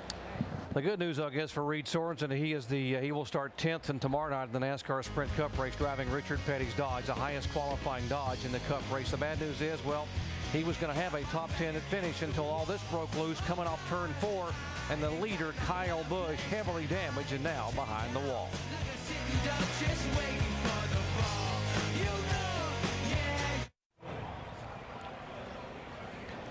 Back at Bristol under a red flag here after the 4th caution flag of the evening came out here in the first 50 laps. Now let's show you what happened. The leader, Kyle Busch, and we just made a pass for the lead on Kevin Harvick coming into turn 4. And here comes the 07 of Chase Austin. Watch the left side of your screen. You know, you can see his hands out the window, but that's not going any good telling these guys that you're coming down, because they're wide open racing for the lead. If you've got a problem, you stay up against the wall. That's just a terrible rookie mistake right there. And, you know, he may have had a flat tire, we're hearing, but you still stay up against the wall out of harm's way. Let's go down and find out from his car owner, Armando Fitz. Vince. Yeah, Armando, had you had any radio communication with Chase in regards to there being a tire issue? He came over the radio right when he got hit, and he just said that he had a tire go down. So he says we cut a tire, and you know, and he started coming down, and I don't think he just realized how close the leaders were behind him. And I hate it, because I mean, he did a great job qualifying the car. You know, the Cavi Chevrolet was doing a good job. It was his first time here, and he's a rookie. So, but you know, I don't think he just knew how quick the leader was coming on him. The spotter didn't even have time, okay, to say, hey, you know, stay high, stay high. He just cut a tire and he came to the bottom. Thanks, Armando. Costly mistake, though, for Chase Austin. It not only took his car, but costly to the others as well. And costly to our points leader, Vince, Kyle Busch, who came in with a comfortable 339-point lead, and now his car behind the wall. They cannot work on the car because we're under the red flag. That's why they're standing around it. Now, we're also caught up with Justin Allgaier, who was a leader and was involved in an incident back on lap 38. Shannon. Doc, after a 5th place finish in March, I know this was disappointing. You were making that high side work. Can you tell me what happened between you and the 88? I don't really know. You know, unfortunately, that's Bristol, and you know, we had such a great Verizon Wireless Dodge. It's a shame, because these guys deserve to run up front. You know, we felt like we had a really good race car, and I think we proved it. You know, we got out there and we got in the lead, and felt like we had a really good car for the rest of the race. So it's unfortunate. We'll be back next week in Montreal and try to gain some of the points we're probably going to lose tonight. But I've got one of the greatest teams in all of racing behind me, and I know these guys are going to work hard to get it put back together. So not the way we wanted to finish this week. That's right, and you can see the 12 guys, they're right now waiting because, like you said, Doc, the red flag conditions, they cannot work on this 12 car. But Justin Allgaier, 5th in the point standings coming into this race, leading rookie of the year, and they want to get that 12 back out on the racetrack to try to salvage some points. Thank you, Shannon. I feel frustrated for that young man. I think he was going to put on a show tonight because he was ready to set sail and maybe show us that a rookie could indeed win at Bristol Motor Speedway. They're going to try to get him back on the racetrack as we are under a red flag here at lap 52. Back live, Bristol Motor Speedway, tonight's NASCAR Nationwide Series race under the red flag. Kyle Busch was the leader at the start-finish line on the last green flag lap. Now his car is in a big heap, and he's in the garage with Dave. Yeah, he is, Alan. And Kyle, how demoralizing to take the lead and then have that happen. That's pretty bad, but unfortunate for these guys. You know, we quit practice early thinking we had a great race car, and we were showing it there. We came from 15th to 1st, and real unfortunate that you know, that happened. I mean, I've made mistakes too, but you know, I guess the spotter just didn't see the leaders coming or whatever happened. But man, it stinks for these guys, you know, because they've done a great job today, and they deserve to win this thing about 4 or 5 times now. We just haven't had the luck to do it. So you know, we'll have to piece it back together and get out there and collect the points. It ain't going to be very much fun anymore. When you race around these guys that are learning, Kyle, how do you get a young kid like that to understand and do it right next time? Well, I mean, sometimes you take for granted spotters, and you know, I've got the best one in the world. You know, he's great at what he does and really pays a big attention to what's going on, and always gives me as much information as I can take.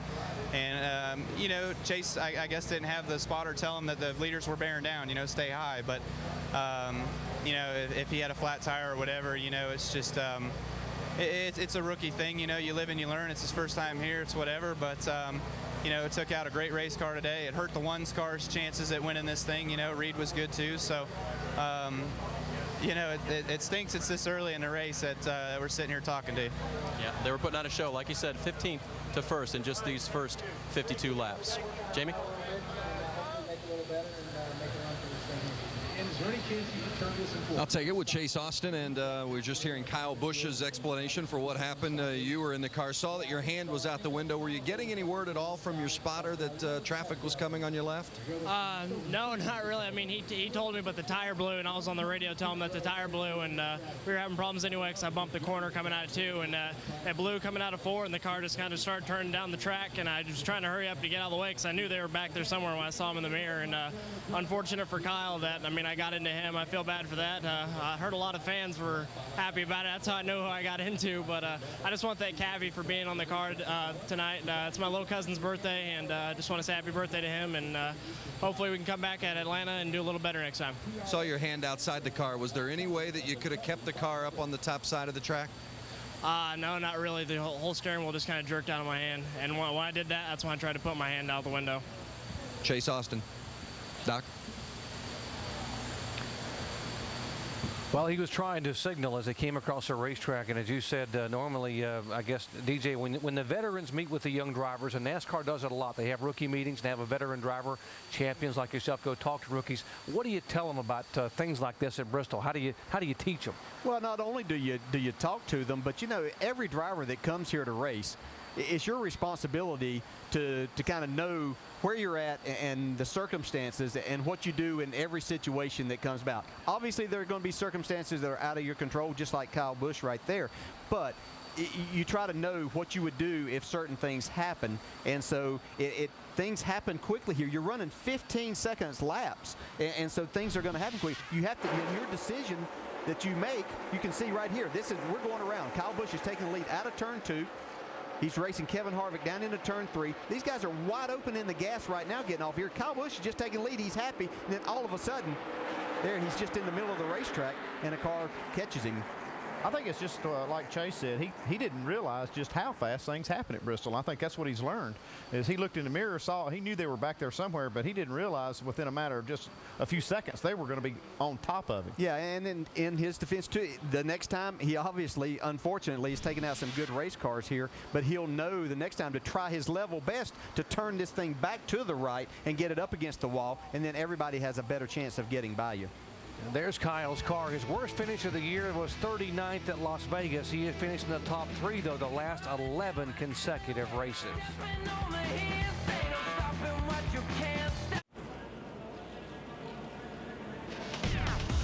Don't forget, tomorrow night, it is the NASCAR Sprint Cup Series from here in Bristol. Coverage presented by Pennzoil starting at 6:30 Eastern on ESPN. Other motorsports this weekend on the ESPN networks, the Toyo Tires NHRA Nationals, Reading, Pennsylvania.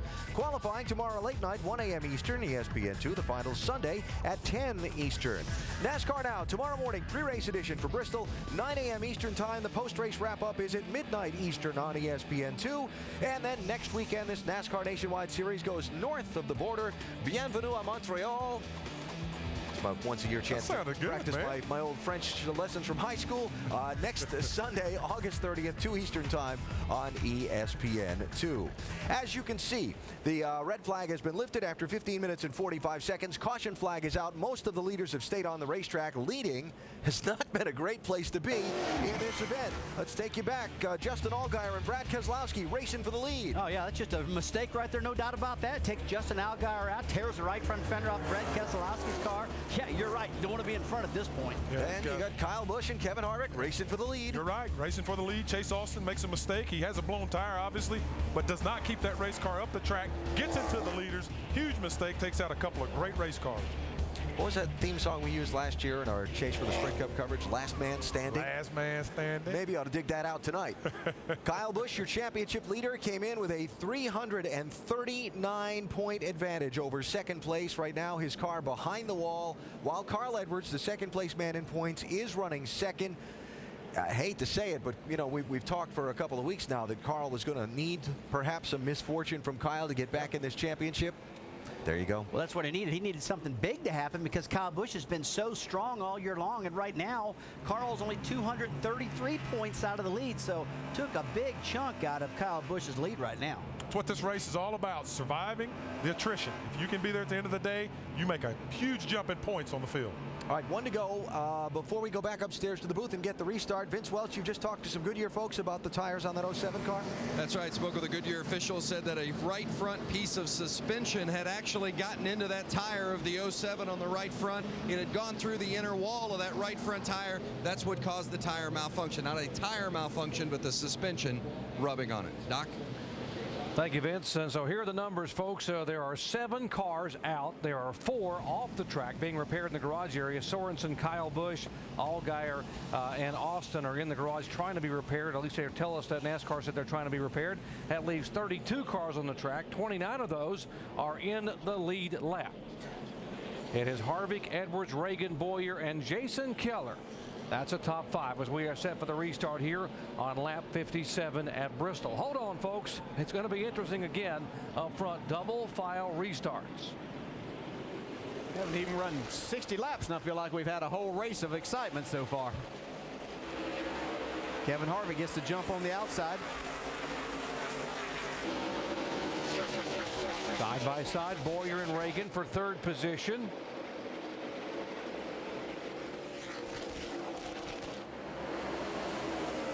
This looks like the outside lane's the lane to be in right now. Yeah, especially on these restarts. That's where we see most of the passing taking place. After they get a few laps on the tires, it looks like you might can go on the inside, but you really have to get some heat in them to make that work. You see Clint Boyer trying to make that work, but he gets loose. Yeah, he got loose coming up off turn 2 a moment ago, and Ragan will take the spot away. Look at this cluster back here. There's Kenseth coming back to the field. Stephen Wallace back behind him. They are 14th, 15th, and 16th. The 88 car, Brad Keselowski coming here. He was a pole sitter. Yeah, all these guys have had to go into pits for repairs or to take pieces off because they've been in an accident or spun out. So they're making their way back through the field.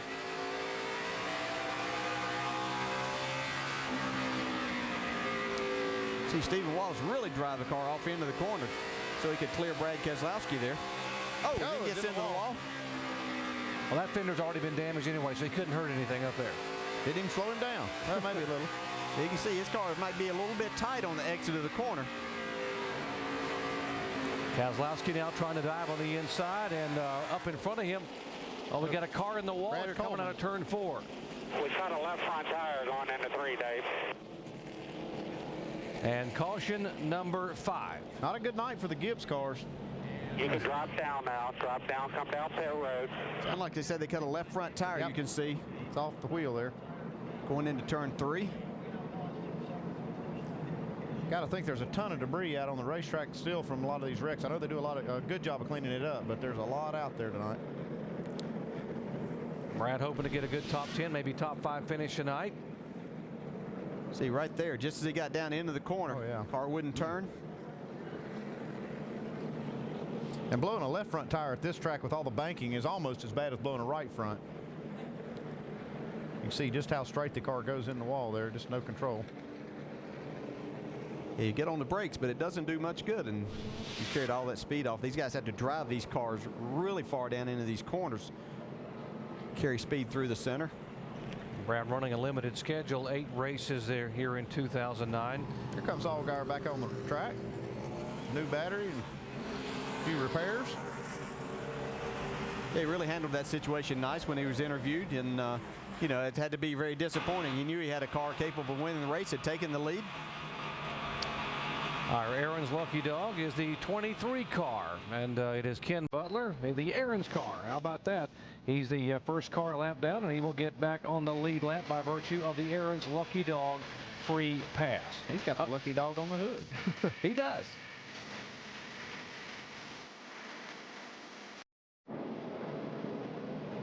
Working caution for the 5th time out here at the Food City 250 at Bristol Motor Speedway. You ever hear the adage, they say the best place to stay out of trouble is to be up front leading the race? Well, not the case here at Bristol, folks. We have had 5 different leaders tonight. Here are the guys involved in accidents. 3 of these were our leaders. Yeah, it's almost the worst place to be tonight is up front. Justin Allgaier, Brad Keselowski, and Kyle Busch, who had just taken the lead before being involved in the incident there with Chase Austin. Let's listen into David Ragan's radio. We should ask the 29 if he wants to start 3rd. I'll give him the spot for the restart. You like the outside better? Yeah, you just get a good run. You can pass on the bottom, but I think if you're equal, I think with these low horsepower cars that you can just get that run. Little discussion about where you line up on the restart. The outside line working for Kevin Harvick. He pulls by a car length. Yeah, you're going to see why he wanted that outside here. You see, it's just not the place to be. You see Bowyer now. Oh, getting a big run. Ragan was on the inside. That's who we were listening to, and he got real sideways coming off of 2. Almost got into Clint Bowyer. Now he's in jeopardy of losing a spot because Leffler's right behind him. And here comes the 5 car. That's Ryan Newman making a move on the 27 car of Jason Keller. Yeah, Jason Keller having a nice run up there in the 7th spot. Trevor Bayne there right behind him. Had a good qualifying effort, able to keep that car up front. Only the 2nd time Trevor Bayne's ever been at this racetrack. The 18-year-old from nearby Knoxville, Tennessee, trying to hold off the 62 car of Brendan Gaughan. Yeah, Brendan Gaughan, he's been in pits earlier. We see this battle for 3rd. Ragan said you can't pass on the inside, but he's not believing what he said. He's going to try to make it work anyway. Meanwhile, behind him, Leffler trying to decide who I follow. Do I go high? Do I go low? Ragan's car is working pretty good on the bottom. See, he's able to stay even. He's got a really good car. He just has to be patient right here. As much as you want to get around, I think he thinks the 29's holding him up some. You don't want to get yourself in trouble. He's got a really good chance of having if not a good run, or at least a good run, if not a chance at winning this race tonight. As you can see, he backs off right there for a minute and going to make another run at Clint Bowyer. Now you got Jason Leffler looking inside. It's all the margin there up front to Harvick and Edwards. This is the best battle here back in 3rd, 4th, and 5th. How about the 32 car? Now, he has already been on pit road, David Ruderman, and he has driven this car all the way back up close to the top 10, trying to take the 10th spot away from Scott Wimmer. Yeah, and here comes Brad Keselowski on the outside. He's making a move back towards the front after his problem and having to go to pit road. You still see the sparks coming out of Matt Kenseth's car, but he's starting to come back to the front. Kenseth brought out the first caution flag on lap 6. And there's Ragan now still trying to work on the inside of the 29. But if he's going to go around him, he's going to have to be the inside because Clint Bowyer's not giving up that lane that he's in. You can see Bowyer, he's giving him the entire bottom of the racetrack. Now Leffler's been behind him, but now Leffler's going to have some company as a Ryan Newman in that 5 car starting to move in on these threesome here. Yeah, Ryan Newman knows how to get the job done here. Looks like he's got his car working on the bottom side really well. Now that's good when you're by yourself, but can you make that happen or work whenever you get up trying to make a pass? See Ragan really drive it in hard, trying to get clear to the 29, but not able to do that, and he loses the time off the corner then. Yeah, what you lose right here, you see Ragan working the inside. What he needs to be able to do is carry that car all the way to the wall to carry that speed. When you have another car on the outside, obviously you can't do that. If you get out there by yourself, you can use the whole racetrack like you see Ryan Newman able to do now, and using that to be able to catch this group. Dave? Guys, Clint Boyer didn't have a choice on where to race this car. It was so tight, he had to find where it would be fast, and that has been the high line. David Ragan trying to get around him. His car was bad at the start, but it really came to him. He feels like he can drive it anywhere. Boyer wants changes at the next caution, and the 6th car does not. Shannon? Jason Leffler driving the same car he drove here in March. He ran in the top 5 all day, ended up finishing 10th. The car has been very good since the start of the race. They did come down on lap 45, took 4 tires, no changes. Boy, Leffler, a great short track racer, has had lots of good laps here, led lots of laps here.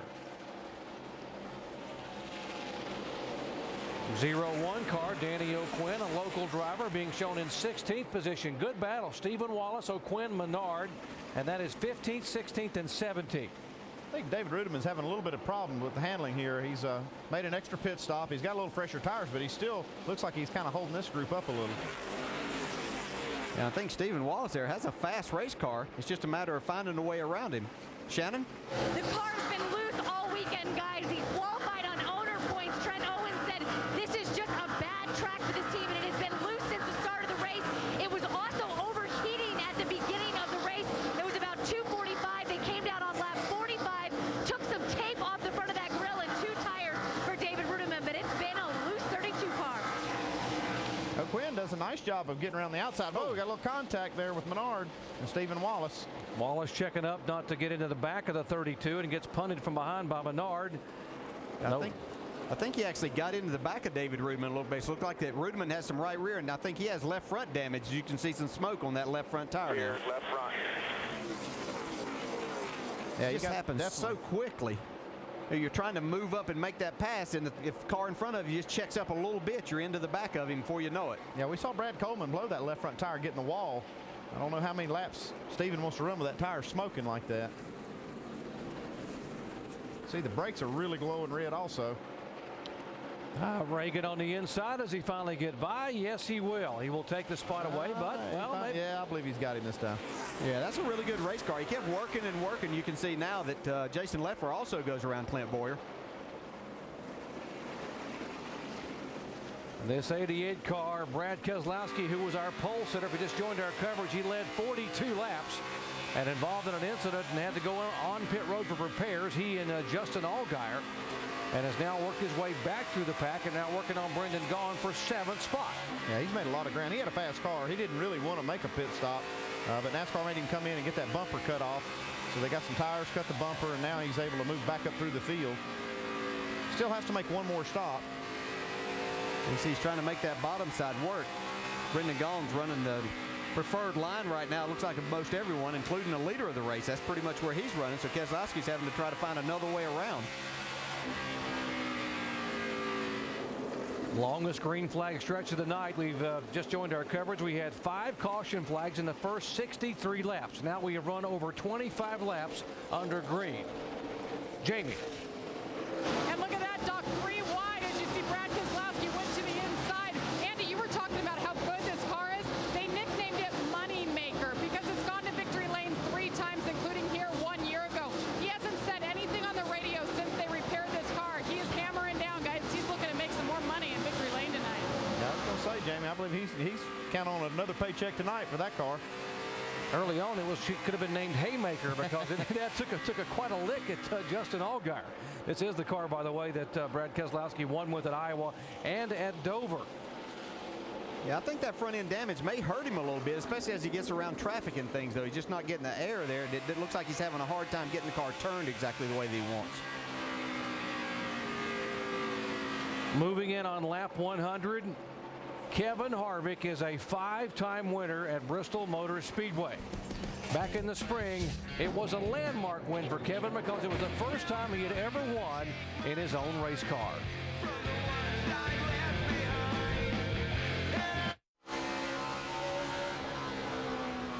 We invite you to join us here at Bristol Motor Speedway for tomorrow night's coverage of NASCAR Sprint Cup Series action presented by Pennzoil. We kick it off at 6:30 Eastern Time with NASCAR Countdown. And Mark Martin will be joining us talking about his landmark 1,000th start in a NASCAR stock car. Coverage beginning, of course, at 6:30 Eastern Time. Our leader is Kevin Harvick, who will start, by the way, tomorrow night in 16th position. What a career Harvick has had here at this racetrack. 5 wins. He has led the most laps of anybody, and he is tied for first in top 5 finishes here in a nationwide car with 11 top 5s. By the way, he's tied with our own Dale Jarrett, and he has 14 top 10 finishes on this tight bull ring in Tennessee. Well, talking about our leader, let's let Nationwide take us up to speed, beginning with Kevin Harvick and Vince. Well, Doc, as you said, Kevin's won here 5 times, including the race in March. But believe it or not, they did not bring back here tonight the same car they won in March. They think this car is even better. Hard to argue it right now the way Kevin's driving.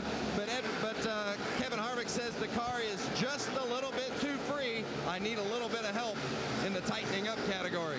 And then there's the 60 car of Carl Edwards. He says the car is turning better just before the center. He says he's pretty neutral, but when we do come for a pit stop, I'm going to need you to tighten it up, snug it up just a bit. Don't free me up. Dave? And Vince, the 6 car of David Ragan right now not asking for a change, is very happy with the car, which is surprising because during practice they did not feel good about their race car. They weren't good off the truck speed-wise, but the balance has always been good, and they parlayed that 9th place starting spot into a 3rd place run now. Shannon?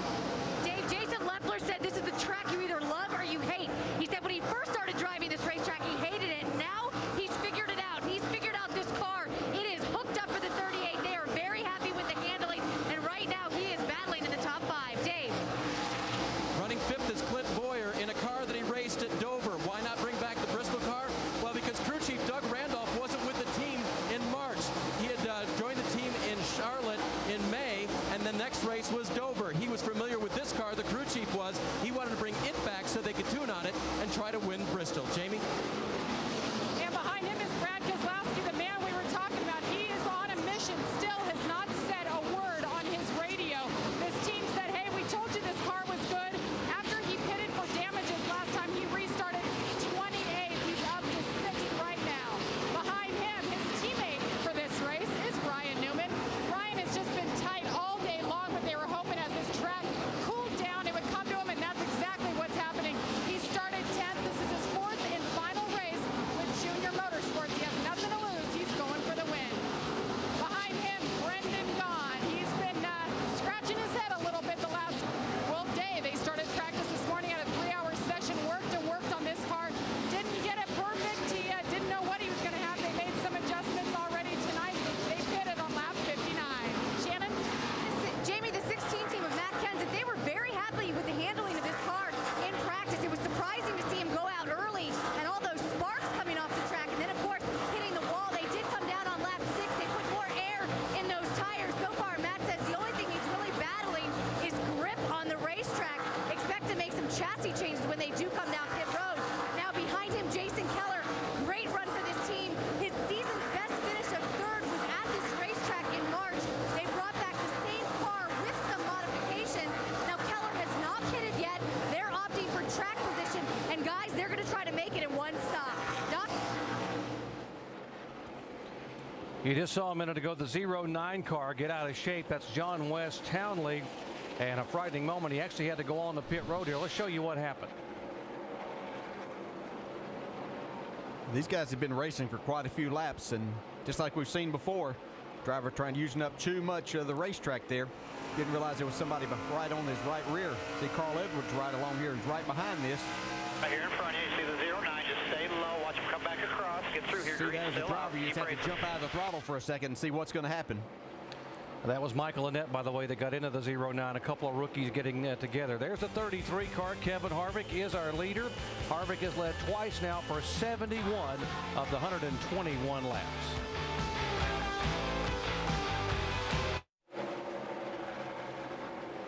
NASCAR Nationwide Series action here at Bristol, Tennessee. Kevin Harvick, the two-time series champion, is our leader in the 33 car. He has now led 73 laps. Carl Edwards being shown in second position. David Ragan third.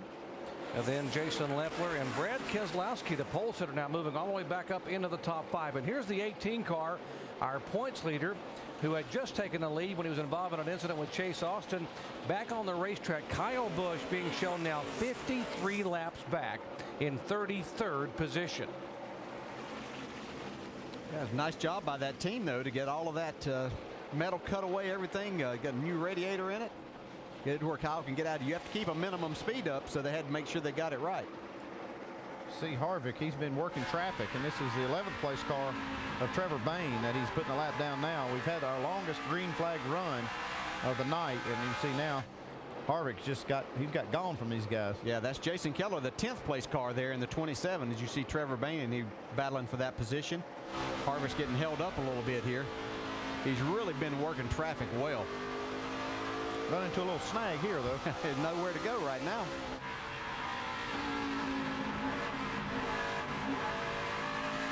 You can hear Trevor Bayne really working that throttle coming off the corner. Yeah, Harvick's going to get his chance to get under him right here. You have a car that good, you want to still be aggressive with it, but you don't want to put yourself in a bad position either. Getting squeezed a little bit coming out of turn 4. Still having trouble getting by the 10th and 11th place cars. Vince. You know, it's interesting. Kevin Harvick says he'd rather be down on the bottom, but the car is working better up top. And you can see he doesn't really have the room to go up top right now because there's somebody on the outside of him. And the car, he says, doesn't quite work as well on the bottom because he just feels like he's too free. So kind of an interesting situation now as he's in this traffic and he can't run the car where he wants to run it. They're certainly looking forward to the pit stop here when they get a chance to work on that car just a little bit and snug it up. Crash right in front of him. And trouble out of turn 4. Sam got on the brakes. And Danny O'Quinn involved. He was having a great run. Former Rookie of the Year in the 0-1 car for Johnny Davis and the 99 of Trevor Bayne. It looked like Harvick just getting a little impatient with the cars trying to put him a lap down. Get it fired up. Yeah, he's moving. So caution number 6 on the night, and the 18-year-old who was having a good run, trying to hang in the top 10, and Danny O'Quinn on a very underfunded team for Johnny Davis having their best run of the year. 2 damaged cars now headed back to the garage. See exactly what happens here. See Harvick's been there for about 3 or 4 laps now. He got himself in a, well, he just gets into the back of him right there with a little nudge. Danny O'Quinn doesn't have anywhere to go as a 99 comes right up across the racetrack in front of him. As tough as a race leader, but you really have to show a lot of patience here. You know, he's lucky that he didn't get himself in trouble right there, too. Caution's out, caution's out. Sam got on the brakes. Now, in fairness to the 99 and 27, they're trying to stay on the lead lap. Yeah. Oh, they're doing everything. They're not doing anything wrong there. You know, we talked about the young guys here and them not knowing exactly. You know, Kevin Harvick could have showed a little more patience right there. Just stay right there. Hold on. All the leaders will be on pit road this lap. They were getting close to having to make a green flag pit stop after all of those cautions we had early on. Pits are closed right now as we have 138 laps, and if you saw our at the beginning of the show, we showed you that the fuel window was just about 150, Andy. Yeah, but we'd have so many cautions. There's 35 laps or so we've run under cautions. That would have extended their their need to come down pit road to about 160. They could have run a few more laps, but they'll be looking for pit road as soon as it opens. And probably with this many laps gone, their only time on pit road tonight. Yeah, this will be the only stop most of the leaders will make. So Brian Scott, the 11 car, got the free pass this time around. Puts him back on the lead lap. Yeah, he was just behind Kevin Harvick in that group of cars that was trying to get back on the lead lap.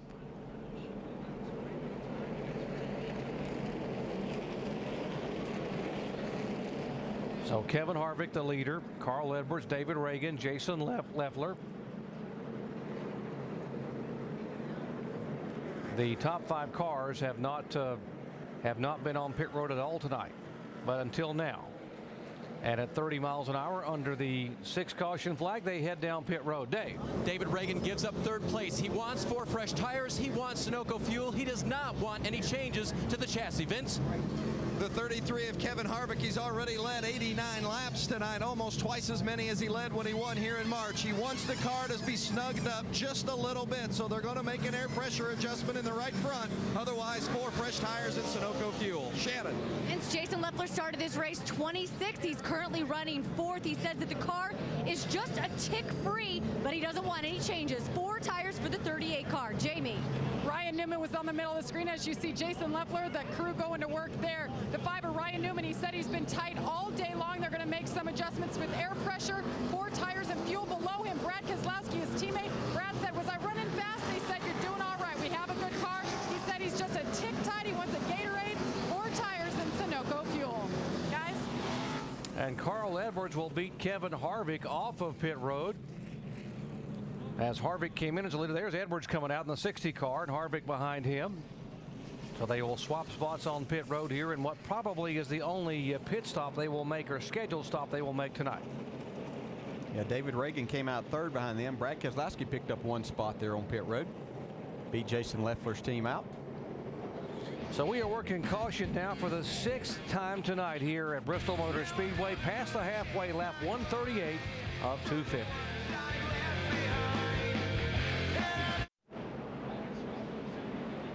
Getting set for the restart here at Bristol Motor Speedway, the leader being shown Brendan Gaughan. He pitted on lap 45, did not come in on the most recent stop. Carl Edwards beside him. Gaughan will take the outside line, Edwards the inside. We had 4 cars being waved around, the 61, 28, 26, and 15 a moment ago at the 1 to go mark. Gaughan on older tires, Edwards on 4 fresh Goodyears. And Brendan Gaughan has 100 laps on his tires at this point right here. And you can see he's starting in the outside lane. And tires seem to be holding up pretty well tonight. I still expect Carl Edwards to be able to motor by Brendan Gaughan for the lead. Hasn't done it yet, though. No, and the car that we have to watch here is David Ragan. He's able to take that 3rd spot away from Kevin Harvick here by starting on the outside. He's had a really, really fast race car. See, now he's going to try to go on the outside of his teammate, Carl Edwards. That's pretty impressive, though. Gone on 100-lap older tires than these leaders, or the other leaders, and been able to hold them off. Yeah, I think the one thing that he has in his advantage for a minute is those air pressures built up in his tires while these other guys are waiting on that to happen for theirs. But he's still doing a great job out there. Using that high line, which has been so effective here much of the evening. And now here comes Edwards trying to sneak back to the inside, and Ragan right in between them. Yeah, Brendan Gaughan's running so high up on the racetrack, is almost inviting a 3-wide situation there. David Ragan knows this might be his opportunity if he could get up there and get by Carl Edwards, but it looks like Carl's going to fight back on the inside and maybe take the lead away. Now Brad Keselowski comes into the picture, looking on the bottom of the racetrack underneath this group. There's the 88 car, and then there's Harvick behind Keselowski. Yeah, you can see Ragan. He's thinking about that middle. He's looking at it, and he's saying, I don't know. That's going to close up pretty quick, though. Well, Brendan Gaughan doing such a great job of working the top side of the track. We had a car spin in turn 2, no factor. Out of the way. 0-9 down across, so he's gone on the pit road in this battle here, continuing to wage, and now Carl Edwards gets a half a car length on Brendan Gaughan and will retake the lead coming out of turn 4. Clear high, great work. Yeah, that's the words he was wanting to hear, clear high. Now Ragan trying to slide underneath Gaughan to try to take the 2nd spot away. Yeah, I think these new tires are starting to take over now. These first 4 guys, as Brad Keselowski's trying to get by now. Get to the 3rd spot. Well, Brad Keselowski still has one heck of a race car out there. Yeah, David Ragan. Look at Ragan underneath Edwards. We've seen him be able to work that inside. Carl's got a fast car. I don't know if he's going to be able to make that. You see these cars still bottoming out some. Things have cooled off here. The speeds have picked up. David Ragan won his first nationwide race at Talladega in a wild finish back at the beginning of the year. Has never won here at Bristol Motor Speedway. Trying to get to the inside of his teammate, Carl Edwards. Kevin Harvick was leading going away, and now he's running 5th, battling with Brendan Gaughan for that spot. I think Kevin Harvick's really being patient here right now. I think he knows that he has a really good car in the long run. You can kind of tell by that last long green flag run that might be the way this race plays out. David Ragan not running a full schedule. You watch this battle here between Harvick and Kahne.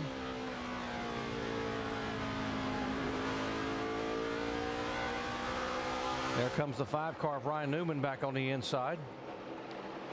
Ryan Newman sort of just sitting there, I guess, biding his time. He moved up on a battle and decided to back up a little bit ago to stay away from the big wreck. And here again comes David Ragan. Yeah, he wants this lead. He's got a good enough car, too. He just doesn't have the line that he wants. He'd love to have that outside, but Carl has dibs on it. Yeah, he's wanting to get by because he sees that 88 car coming in his mirror. Started to say a moment ago, Ragan not running the full schedule, running only 20 of the 35 races, whereas Carl Edwards is running for the championship, currently second in the point standings, now just 221 points back of Kyle Busch. When the evening began, Kyle Busch had a 339-point lead, but Kyle Busch, involved in an accident, had gone to the garage area and is now being shown 52 laps down in 32nd position, whereas Carl Edwards is the leader. Now, this is Carl Edwards' night to knock a big chunk out of that point lead. He got to get through this night first. Supposed to be in the modified race the other night. The way the 18 looks. Here comes Ryan Newman. He's trying to fight back. Looked like he's really been fighting his car on the exit of the corner tonight. Looks like he's able to get into and roll through the center, but he just can't get the speed off the corner that he needs. And look at the 16 car there. Matt Kenseth, who had the issue on lap 6, brought out the first caution flag of the night, moving back in. Yellow, yellow, yellow. Got a couple cars on the apron down here. Looks like Brian Scott and Peyton Sellers. Oh, Peyton Sellers got his car torn up pretty good here. Short track ace damage on both sides of his Chevy. And there's the 11 car Brian Scott, the regular in the NASCAR Camping World Truck Series, who finished 4th here on Wednesday night in the truck race. Yeah, and he just got in the lucky dog on the last. Yeah, he just stopped. I mean, I had a run on the outside. He went up there and just like he got loose and backed way out of the gas or something. Show you what happened here. Top of your screen. Here they come off the corner off turn 4. Well, it didn't look just exactly like he described well, it. It didn't look like he stopped by any means, but he sure ran into the back of him. I guess he was maybe expecting that 77 to let him go by there on the high side, but he slid right up in front, and that created the contact. Caution now for the 7th time tonight. It has already been the Battle of Bristol. We still have 86 laps to go.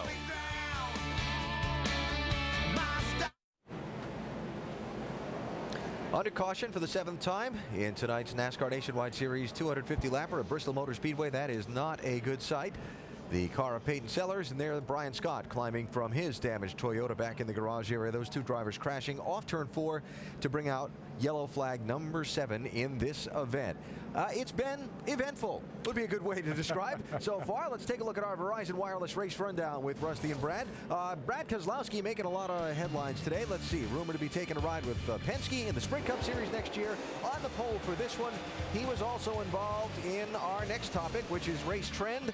Guys crashing while leading. He's racing for the lead here with Justin Allgaier. Oh, yeah, gets up in the left rear. Justin Allgaier blows his left rear tire just to get the worst end of it, tears his car to pieces. And then Kyle Busch getting a bad deal. Boy, I tell you, Kyle comes off the corner trying to get under Kevin Harvick, and Chase Austin has a cut tire, cut right front tire, just takes a left right in front of the field, destroys Kyle's car. He's made it back out, but he's 50 laps down. And Harvick leading here, coming up behind Trevor Bayne and Jason Keller, who are racing side by side for 9th and 10th places. And Kevin gets just a little rambunctious, gets in the back of Trevor Bayne, spins him around. Daniel Quinn gets into it, and they both get tore up, although Trevor's got his car fixed. He's 2 laps down now, trying to get back in the hunt. And all that oil dry and all the rest down on the Speedway. Not the first time we've seen that tonight. End result of all this, Carl Edwards took the lead on the one and only time the front runners have been on pit road all night. He came down pit road second to Kevin Harvick. He came out first. Harvick has since slipped back to fourth spot. It's Edwards, David Ragan, Brad Keselowski with a nice recovery after the damage on his car earlier up to third. And then Harvick and Ryan Newman rounding out the top 5. There are 15 cars on the lead lap. There'll be a 16th. David Ruderman is going to get the lucky dog, the free pass on this caution. He'll come back around on the lead lap. And Rusty, I think what we've seen strategy-wise is we expect most of these front runners have probably stopped for the only time they will all night, right? Yeah, I'd say so. Most of them probably going to stay out right now. I would think they got good cars. They got enough fuel to make it to the end. And so it's a little tough to get from the back to the front. I'm watching that right now, even though this brand new design racetrack with more banking, progressive banking, is letting them run side by side. But still, that's not enough to come from the back to the front by coming into pits, Brad. Yeah, boy, I tell you what, the thing I'm looking at, we've got some great race cars up front. When they throw this green flag, we're going to see some more great racing. But they've got a little bit of cleanup work to do, as you can see. So we'll take a break, come back for the restart in a minute. Carl Edwards leads, 81 laps to go in Thunder Valley.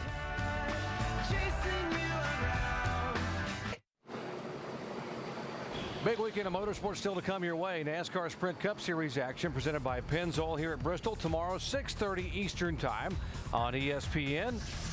Toyo Tires NHRA action qualifying tomorrow at 1 a.m. Eastern. Final Sunday at 10 Eastern Time. Both of those on ESPN2. And, of course, NASCAR Now tomorrow 9 a.m. Eastern Time. Pre-race edition and post-race edition at midnight Eastern on ESPN2 as well. And, of course, next week we head north of the border to Montreal for the NASCAR Nationwide Series. Sunday, August 30th, 2 Eastern Time on ESPN2. And that's always a fun one to watch. How spectacular was that last year with the rain and the self-employed squeegees by some of these drivers trying to be able to see out the windshield. That one should be fun to watch.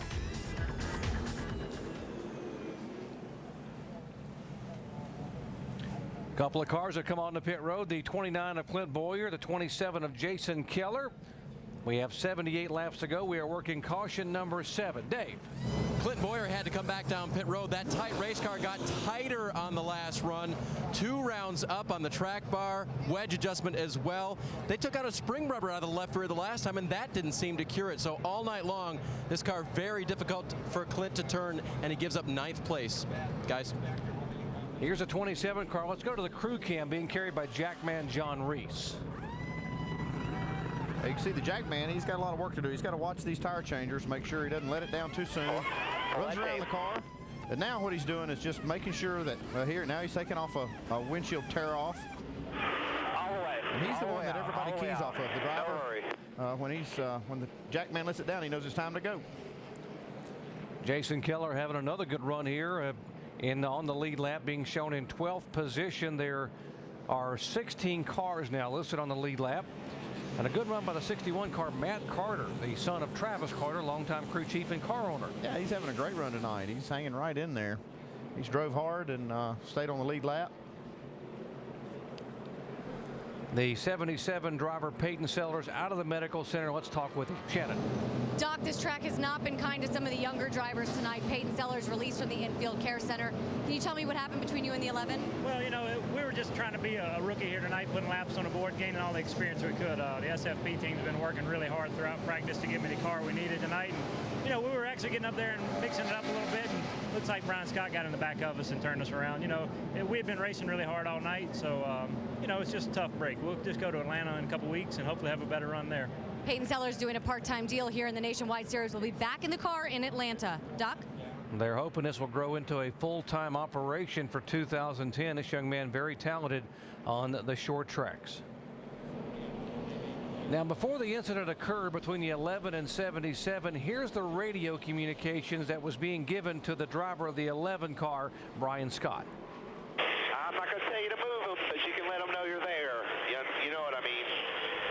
No wrecking, but let them know you're there. We got to go. Well, he let him know. Well, there's different ways of letting you know. You don't want to create a problem, especially for yourself. You know, you get in a situation. That's what you have to be careful of. That's what it's talking about. As you see the 77 come right up in front of the 11, instead of lifting off the throttle or trying to go underneath him as he did that, he chose to get into the back. You know, he felt like that was the position that he was at, and unfortunately, it cost both of them. Now, Brian Scott's not that experienced himself, making only his 5th career start here in the NASCAR Nationwide Series. Getting set for the restart, 75 laps to go here at Thunder Valley. Carl Edwards, a leader, his teammate David Ragan chomping at the bit. He has never led a lap here, talking about Ragan. And we're going to have telemetry on our leader as the pace car pulls away, and we take you full throttle.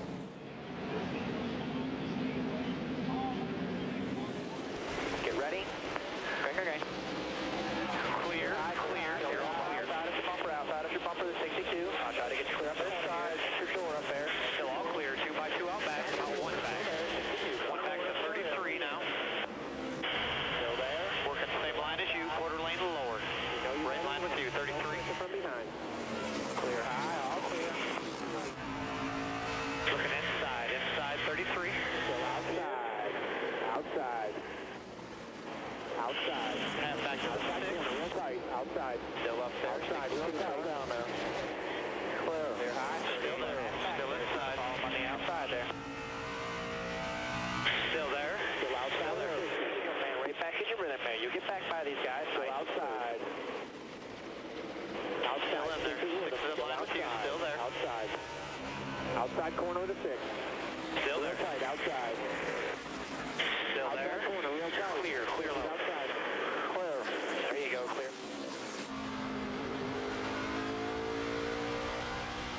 Well, you can just hear how much the spotters are working in that kind of a situation, making sure that their driver knows where the other cars are. Kevin Harvick made a great run up there trying to take the lead from the 4th starting spot on that restart. He went all the way and was up beside of Carl Edwards, but couldn't make that inside pass work. David Ragan was able to fight back on the outside and go back into the 2nd spot. Here's a battle for position. Brendan Gaughan trying to hold off Brad Keselowski. That's for 4th spot. Gaughan having a great run tonight. Yeah, and Ryan Newman slipping back a few spots there on that restart, and Gaughan is doing a great job with these older tires. He's really making that high line work, and I don't think the tires are really as much of a factor. And he's been running up there most of the night, he's probably not abusing the tires. So even though he has quite a few more laps on them, he's okay. And a lot of them have been caution laps too. You see right behind that group right there, Clinton Boyer's coming up on fresh tires. He just pitted. Boyer about a half a straightaway there. There's a 29 car Boyer moving in, former winner here. Yeah, that's where going in there and getting those tires and having the double file restart really benefited him. And I'm sure there's crew chiefs for tomorrow night's race that are really paying attention to that as we see Brad Keselowski taking that 4th spot back away.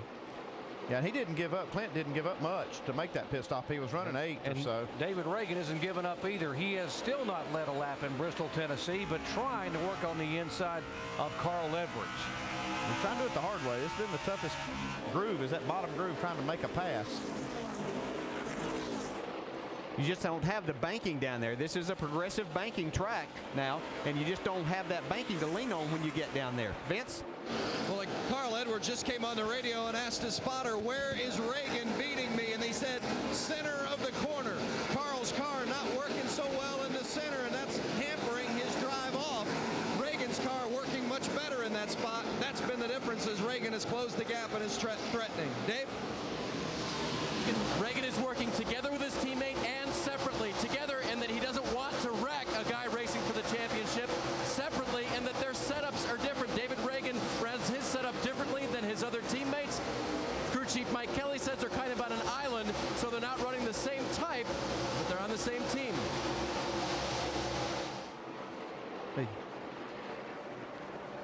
So Carl Edwards a leader. He took the lead by virtue of the only leader's pit stop back on lap 138.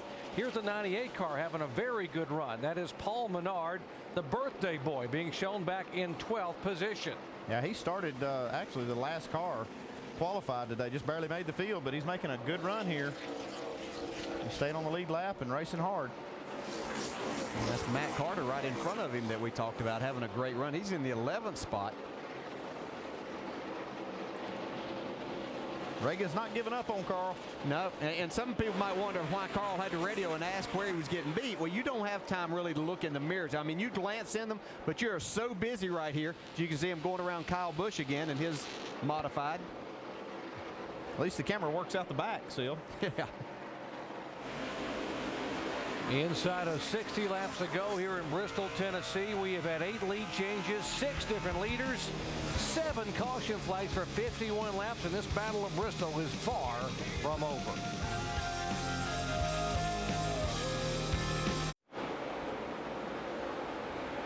"50 laps to go at Bristol. The picture has changed. David Ragan in the 6, now the leader out in front of Carl Edwards in the 60. You see they're in lap traffic. That's how the lead changed. Oh, yeah, he gets into lap traffic. See, Eric McClure gets Carl Edwards slowed down right there. He's got to check up. And there goes David Ragan on the inside, and that's what a lap traffic could do for you. David's been working on him really hard the last 20 laps, and he just took advantage of the opportunity, goes low. Those cars seem equal, though, Rusty. They do. They're really close. I mean, both Jack Roush's cars coming out of that stable, both Fords, they're both handling good and running good. And they got that clean air up front, man. They don't have cars all around them, and they can pick and choose the lane they want. Come on, Big Brag. You didn't say setting a pick. Oh! Come on, man. I like that now. So now David Ragan's out in front as we take a look at our Holiday in Race summary. David becomes the 7th different leader tonight. 9 different lead changes. Kevin Harvick has led the most laps, followed by Carl Edwards, Brad Keselowski, Brendan Gaughan, and now Ragan out in front for just 5. The caution flag is waved 7 times in the headline story of the night, besides the race for the win, which has been pretty good throughout. Kyle Busch, the championship leader, getting wrecked while leading. He's 55 laps down in 30th place. So there you go. Now can Carl Edwards mount a charge and get back around David Ragan? And guys upstairs, Andy, DJ, Doc, we saw Carl work that outside lane and keep that 6 behind him. Now that the 6 got that help from the lap car, is Carl going to be able to use that outside lane to retake the lead? Well, I don't know. He's working it, and you see how Ragan, he likes the bottom. And Carl is now not quite as high as he was running when he had Ragan behind him, pushing him. Yeah, Ragan's really making a nice run off of these corners, but he's leaving enough room up there for Carl Edwards to stick his nose up there if he can just pick it up a little bit. And behind, right behind him. We're thinking alike, Doc. You can see those 2 cars coming. That 33 and that 88 are coming. And Kevin Harvick has moved up to try to use that high groove that he saw the 60 and 6 using, and there's this 33 and the 88. They're going to move in. And they got a lot more traffic to encounter here shortly. They've got it pretty easy right now, but they're getting ready to get in on some more lap traffic. More on Kevin Harvick. Vince. Well, remember, Kevin said that they were a little bit too free just before that pit stop, so they made an air pressure adjustment on the right front to snug them up, but it's taken 50 laps for that to happen. The car is still a little bit too loose, but Ernie Cope, the crew chief on the 33, just told me the track is coming to us. The car is starting to snug up on its own. We feel like we're going to be real good to the finish. Back in the spring, it was Kevin Harvick who got good in the last 35 to 40 laps and was able to make moves on the racetrack to get his first victory in his own Chevrolet. But early in the year at Talladega, it was David Ragan in the final lap and had not won a NASCAR nationwide race, but he was the one celebrating when the day was done. NASCAR Nationwide Series at Bristol Motor Speedway is brought to you by Verizon Wireless. Get the inside track from Penske Racing, race analysis from our drivers, plus highlights and more on VCast. And Carfax. What a night here in Bristol, Tennessee, in the Blue Ridge Mountains of eastern Tennessee. They call it Thunder Valley, and we've had plenty of thunder and lightning throughout the evening here. 32 laps, all of it on the racetrack. Fortunately, the weather they predicted might move in did not. So we've had great racing for the NASCAR Nationwide Series. David Ragan trying to win for the first time in Bristol and only the second time in his NASCAR Nationwide Series career. Well, he's got things going his way around the bottom of the racetrack right now, and he's got a couple of lap cars that he's coming up on. Then he'll have a little bit of a break. I think that's the key thing that can get him beat tonight. I think he's got a good enough car, probably the best car on the racetrack, but the lap traffic, and there's going to be a lot of it between now and the end of the race, could be the deciding factor here. Yeah, most of them are going to the high side. The lap cars are leaving the bottom side to David Ragan, and that's where he wants to run. That's where his car is the best. He's about a half a lap away from a whole gaggle of cars. Now, when he moves in on that grouping, he may have some issues. He's got one car at a time here right now. But at the end of this next straightaway, there's about 5 or 6 running together, which is going to be an issue to try to get through. Yeah, he's about 12 or 15 laps away from really being in heavy traffic. There have been 7 different leaders tonight here in the Food City 250 at Bristol. 10 lead changes. and just 28 laps to go. Could David Ragan hold off his teammate Carl Edwards? We'll find out when we come back.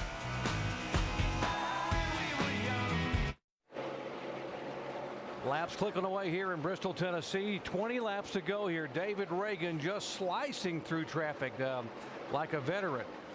There's a 60 car. Carl Edwards behind him, and Kevin Harvick has said that his car was coming to him and getting better and better these final laps. What does that mean? Let's go down to our Craftsman Tech Garage and get an explanation from Tim Brewer. Jerry, what's happening as the car burns the fuel off the rear of the car, you give up weight. The percentages change. You actually wind up with about 2.5 to 3% more weight on the front wheels. And if the car's loose getting into the center of the corner, by burning the fuel off the rear, the car gets tighter, gives the guy more grip through the center of the corner. The car's going to come to you and get faster. Tim, thank you. That's exactly what's happening with Kevin Harvick, but is he getting fast enough, and does he have enough laps left? Yeah, that's the problem. He doesn't have a lot of time left. And looks like Ragan's really got this thing in hand. It's the way he's handling this lap traffic. Here comes Matt Kenseth now passing Boyer. That's for the 5th position. Boyer back to 6th. So David Ragan the leader, Carl Edwards 2nd, Harvick is 3rd, Keselowski the pole sitter back in 4th position. Now Kenseth takes 5th, Boyer 6th, Leffler, Newman, and Annette with Paul Menard in the top 10. You see, Ragan's getting a few breaks with these lap cars. He's able to clear them. If he happens to run up on a couple cars that are running for position, that's where he's going to have a problem. Yeah, but he's really been good. His car is so good off the corner and on the bottom, and not a lot of cars are down there, and he's able to launch off the corners and keep his distance from Carl Edwards. See, this is the first time right here that he's really had to pass a car on the outside in the center of the corner. Yeah, that's a crippled car there, so he's going to get by it pretty easily. Now about a half a straightaway ahead, there's some cars running side by side, and yeah, and they're racing for position. That's the difference. When he gets to this group, they're not going to give it to him. They're going to have to race for their position and try to stay on the lead lap, even though it is only 13 laps to go. I'm just so impressed. David Ragan showed remarkable patience here early on, trying to get by his teammate Carl Edwards. Didn't abuse the car, didn't abuse the fenders, took his time, and eventually was able to make the pass by Carl getting stuck in traffic. Yeah, and then he handled traffic real well. I mean, he just sliced high, low, all around this lap traffic. But Carl is starting to put a little pressure on. Yeah, Carl's really gone to the bottom side and really making that work right now. He's able to close in a little bit on David Ragan. You have to think that Carl Edwards is thinking ahead, looking at this traffic, but you can see the Roush tracker. They're looking pretty good tonight. 3 cars in the top 5. That's the margin right there. It'll be 10 to go next to that time by. Unless something happens here, this is definitely a 2-car race, but David Ragan's just able to. Looks like Carl gets to him for a minute. Carl has to run really, really hard and may heat up his tires, and then David's able to pull back away from him. Trying to move on the inside of Brendan Gaughan, who's now slid back to 14th because of those worn tires. Yeah, remember, it wasn't that long ago, just about 95 laps ago, that he was the leader on one of the restarts. David Ragan's just, his car is just phenomenal. It's not what David Ragan wanted to see. That's the last thing he wanted to hear on that radio. Debris on the racetrack, so caution number 8 on the night here at Bristol. There it is on the track. There's a lot of cars hitting this thing. It's like a side skirt, possibly. Either that or part of the valence off of one of the front drags. Now remember, folks, we got double file restart shootout style. That's what that means, that you're going to have cousin Carl either inside you or outside of you. Yeah, you can see that's Dan Stillman, the crew chief, Jack Roush. They're getting up in their seat. They're getting ready for this one. And Kevin Harvick, you know how aggressive he was on the last restart where he got inside and tried to make it 3 wide and made a pass and then went after the lead. So, you know, he's going to be very aggressive. There's a 33 car of Harvick. Brad Keselowski is going to be up on the outside starting in the 4th spot. His car's been pretty strong from up there. But, you know, Carl Edwards is in a difficult position, although he's glad to be in 2nd and he wants to race for that win, but he also knows that 18 car has had a bad night, so he doesn't want to in turn do something that's going to take any chance of him having a good points night away. Yeah, Carl's gained almost 100 points now just in tonight alone over the 18 car. He came in 339 points behind. Right now he's 248.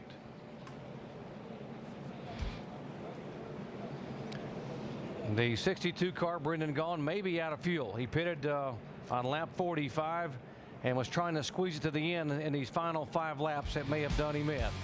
A great effort, though, by Brendan Gaughan. Under caution, back with a restart here in just a moment.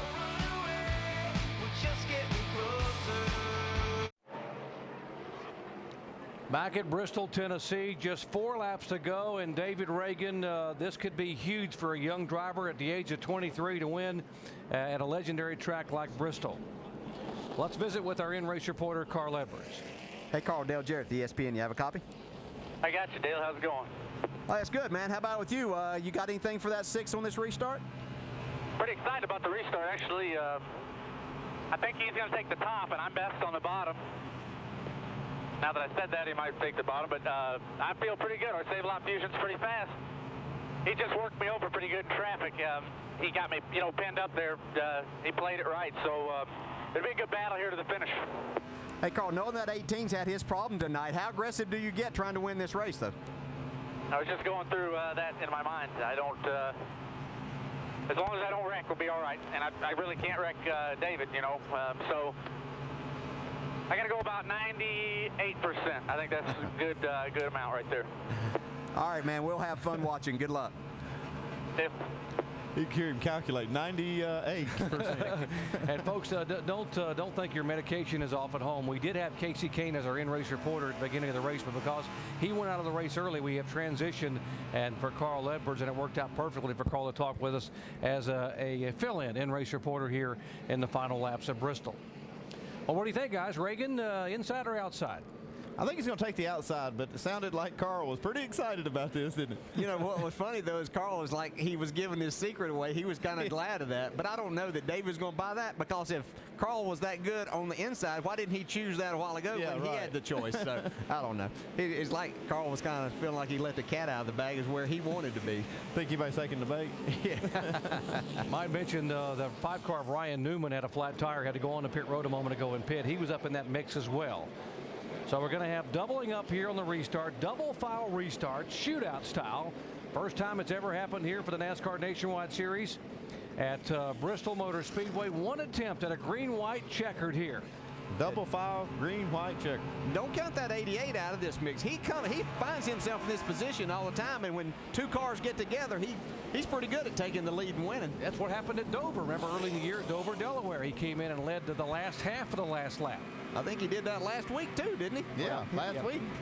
So we'll see what happens here, folks. Glad to have you with us here. Thunder Valley, Bristol Motor Speedway. It doesn't get much better than this. One attempt at a green-white-checkered. Ragan and Edwards teammates.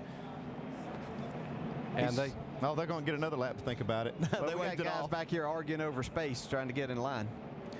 Let's listen to David Ragan's radio. What's he thinking right now? You got the radio on, playing some music? Yeah, a little country music, just another couple of miles to go. He sounded like it's going to be easy. Yeah. I don't think it's going to be quite that easy. Well, I wouldn't expect anything less from a good old Southern boy from Georgia. Little country tunes there in the Unadilla, Georgia product. He's hoping to be able to pull off. This would be his 2nd win. And I got to believe that at a track like Bristol, where all the legends over the years have gone to victory lane, that growing up as a legend car racer, he must have dreamed about winning here. Okay. Guys, who do you pick, guys?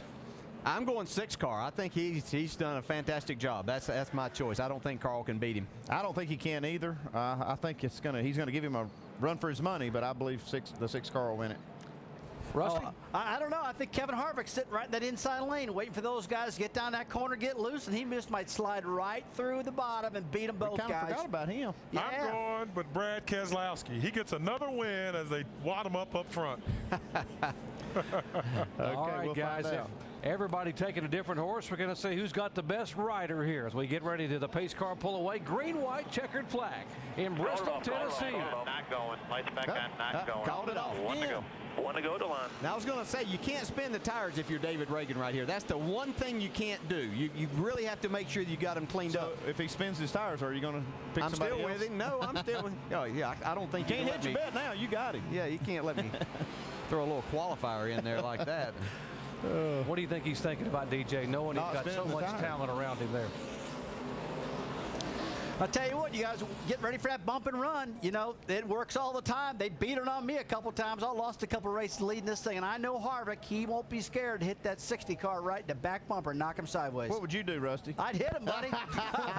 You know what I do, guys? I've had it done to me, man. I'd give it back in a heartbeat. As if you had to ask Rusty what he would do. I wanted to hear it. Yeah, Rusty would have won about 20 here if I hadn't knocked him out of the way the other times he was I gotta believe it. Okay, I gotta believe it. Here we go. It is the classic Bristol move, the bump and run. Who's going to get it? Coming down to the green flag. Carl's hanging with him pretty tight. Carl Edwards on the inside. Ragan trying to nail the throttle up high. Gets him by a car length, and Ragan has the lead off turn 2. White flag this time by. Nice run David Ragan made off of that corner. It's like he never lifted through there. Edwards second. Keselowski now takes third spot away from Kevin Harvick. Final lap here in Bristol, Tennessee. Caution's out, That's it. caution's out. You just won. Race is Take over. the checker flag. Take the checker Justin flag. Allgaier spinning down the front straightaway into turn 1 here. And as soon as the caution comes out, the field is frozen, and David Ragan is the winner here at Bristol. Well, that's a little anticlimactic for all the action that we had, but the man that was going to win won anyway. He did what he had to do on that restart, guys. And there's Mike Kelly and the guys down in the David Ragan pit. Good job, guys. We'll show you again what brought out the yellow flag as Carl comes up and waves and gives David a thumbs up on the way by. There's the 40 car of Scott Wimmer. A little contact here with Stephen Wallace. Whoops, Jackie. A lot of contact. Justin Allgaier, who had been out there just trying to put laps in, got a piece of that at the end. There's our winner, David Ragan. What a great race he drove. And he showed patience, and he was aggressive when he had to be, too. And he really pulled a really nice move on Carl Edwards to get the lead. Kind of pinned him in traffic. Second career win in the NASCAR Nationwide Series for David Ragan.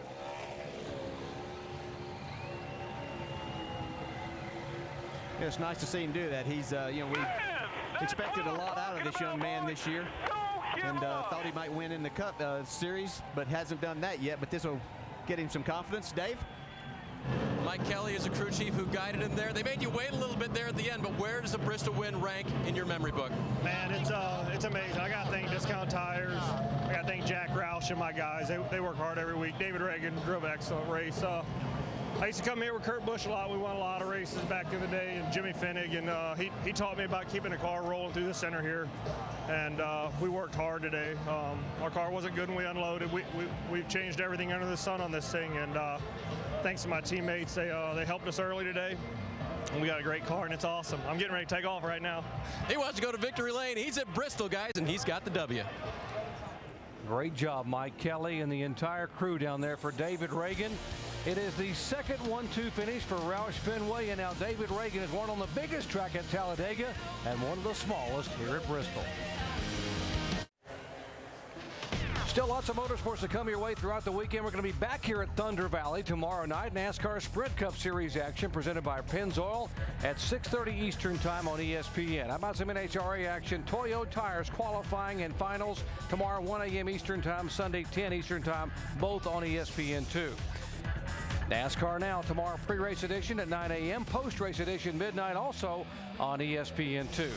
And of course, next week, the NASCAR Nationwide Series heading north of the border to Montreal, Sunday, August 30th, 2 o'clock Eastern Time on ESPN2 for live coverage flag to flag. What a night for David Ragan as a 23-year-old Georgia product goes to victory lane here at Bristol, Tennessee.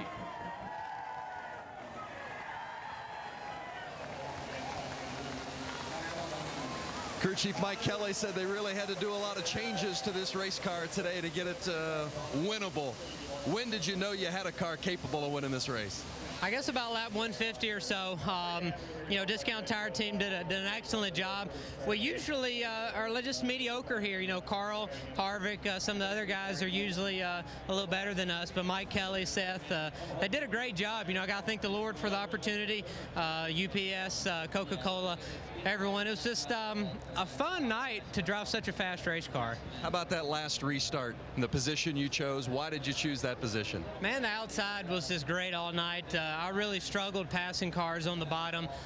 Raced with Carl a lot. That was a lot of fun racing with a teammate, and I was able to pin him behind a lap car. I don't think I would have passed him because he was running that middle groove, and I just couldn't get around him. So it was I felt like a field goal kicker.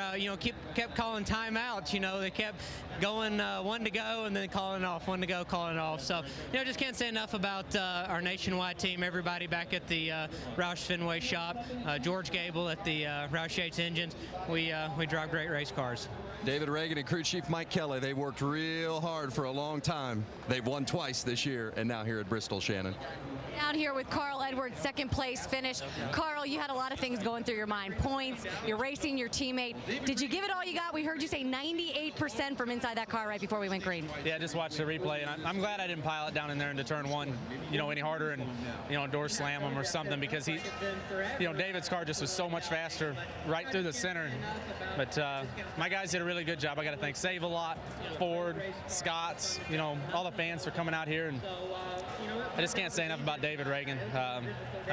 We didn't come here to finish second, but he's a good guy and a great teammate, and it's cool to see two Ford Fusions, 1-2, and Matt fifth. That's a great day for Roush Fenway. And Carl Edwards gained 91 points on Kyle Busch, points leader. Jamie? And it was a night that turned out to be tougher than it should have been. What happened with you and Justin Allgaier early on? Well, just 100% my fault. I just was racing hard, and I guess I was racing a little too hard. I just slid up, and I just barely clipped him. But where the bumpers are on these cars, it cut his tire down, and I feel terrible about it. He had a really great car and probably could have won the race, and I kind of ruined his day. So got to apologize to Justin and his team for that. But this Junior Motorsports Degree Chevrolet car and team just were awesome this week. Gave me a great car, and I dug us a hole there, and we fought back and got what we could out of it with a third place finish, and that just speaks volumes for their effort and how good of a car we had today. And it's his 6th straight top 10. Alan? All right, Jamie, Shannon mentioned a second ago, Carl Edwards gaining 91 points on Kyle Busch tonight. Kyle finishing 28th in this race, 59 laps down after being involved in a wreck. So there is the picture as the NASCAR Nationwide Series moves from here in Tennessee to north of the border. And the Circuit Gilles Villeneuve Road Course in Montreal, Quebec, Canada. That is the next race for the NASCAR Nationwide Series. If you want to join us there, Atlanta Labor Day weekend, Saturday night, or onward to Richmond and Dover and the rest. And that is what's upcoming for the NASCAR Nationwide Series. And, of course, now we turn our attention to 500 laps for the NASCAR Sprint Cup Series tomorrow night. Well, you saw a lot of action tonight. I think you're going to see double the action tomorrow. There's no doubt about that. We learned some things tonight. The top lane of this racetrack was ultra fast. You saw a lot of guys working all over the track. I got to hand it to the Speedway for redesigning this track from 26 to 30 degrees banking and made for a racier track. New car gets racier every racetrack we go to each week. Hopefully tomorrow we're going to see a great race with a new race car. So our NASCAR Sprint Cup Series coverage from Bristol is presented by Pennzoil. We start on ESPN with NASCAR Countdown presented by Degree V12 at 6:30 Eastern Time. And I mentioned those upcoming races for the NASCAR Nationwide Series. If you'd like to join us at any of these upcoming speedways, tickets are available. Log on to NASCAR.com. You can check it out, the availability, and that's the schedule. As again, it's onto the road course in Montreal next weekend. That is an open weekend for the NASCAR Sprint Cup Series. That race, the center attraction, if you will, in NASCAR racing next weekend. So up next, Men's U.S. Open Series tennis from Cincinnati. Tonight it was David Ragan who pinned his teammate Carl Edwards in traffic, went to the lead, held on through a Green-white-checkered restart, and picked up his second win of the season and his first at Bristol. This has been a presentation of ESPN, the worldwide leader in sports. Talk to you tomorrow.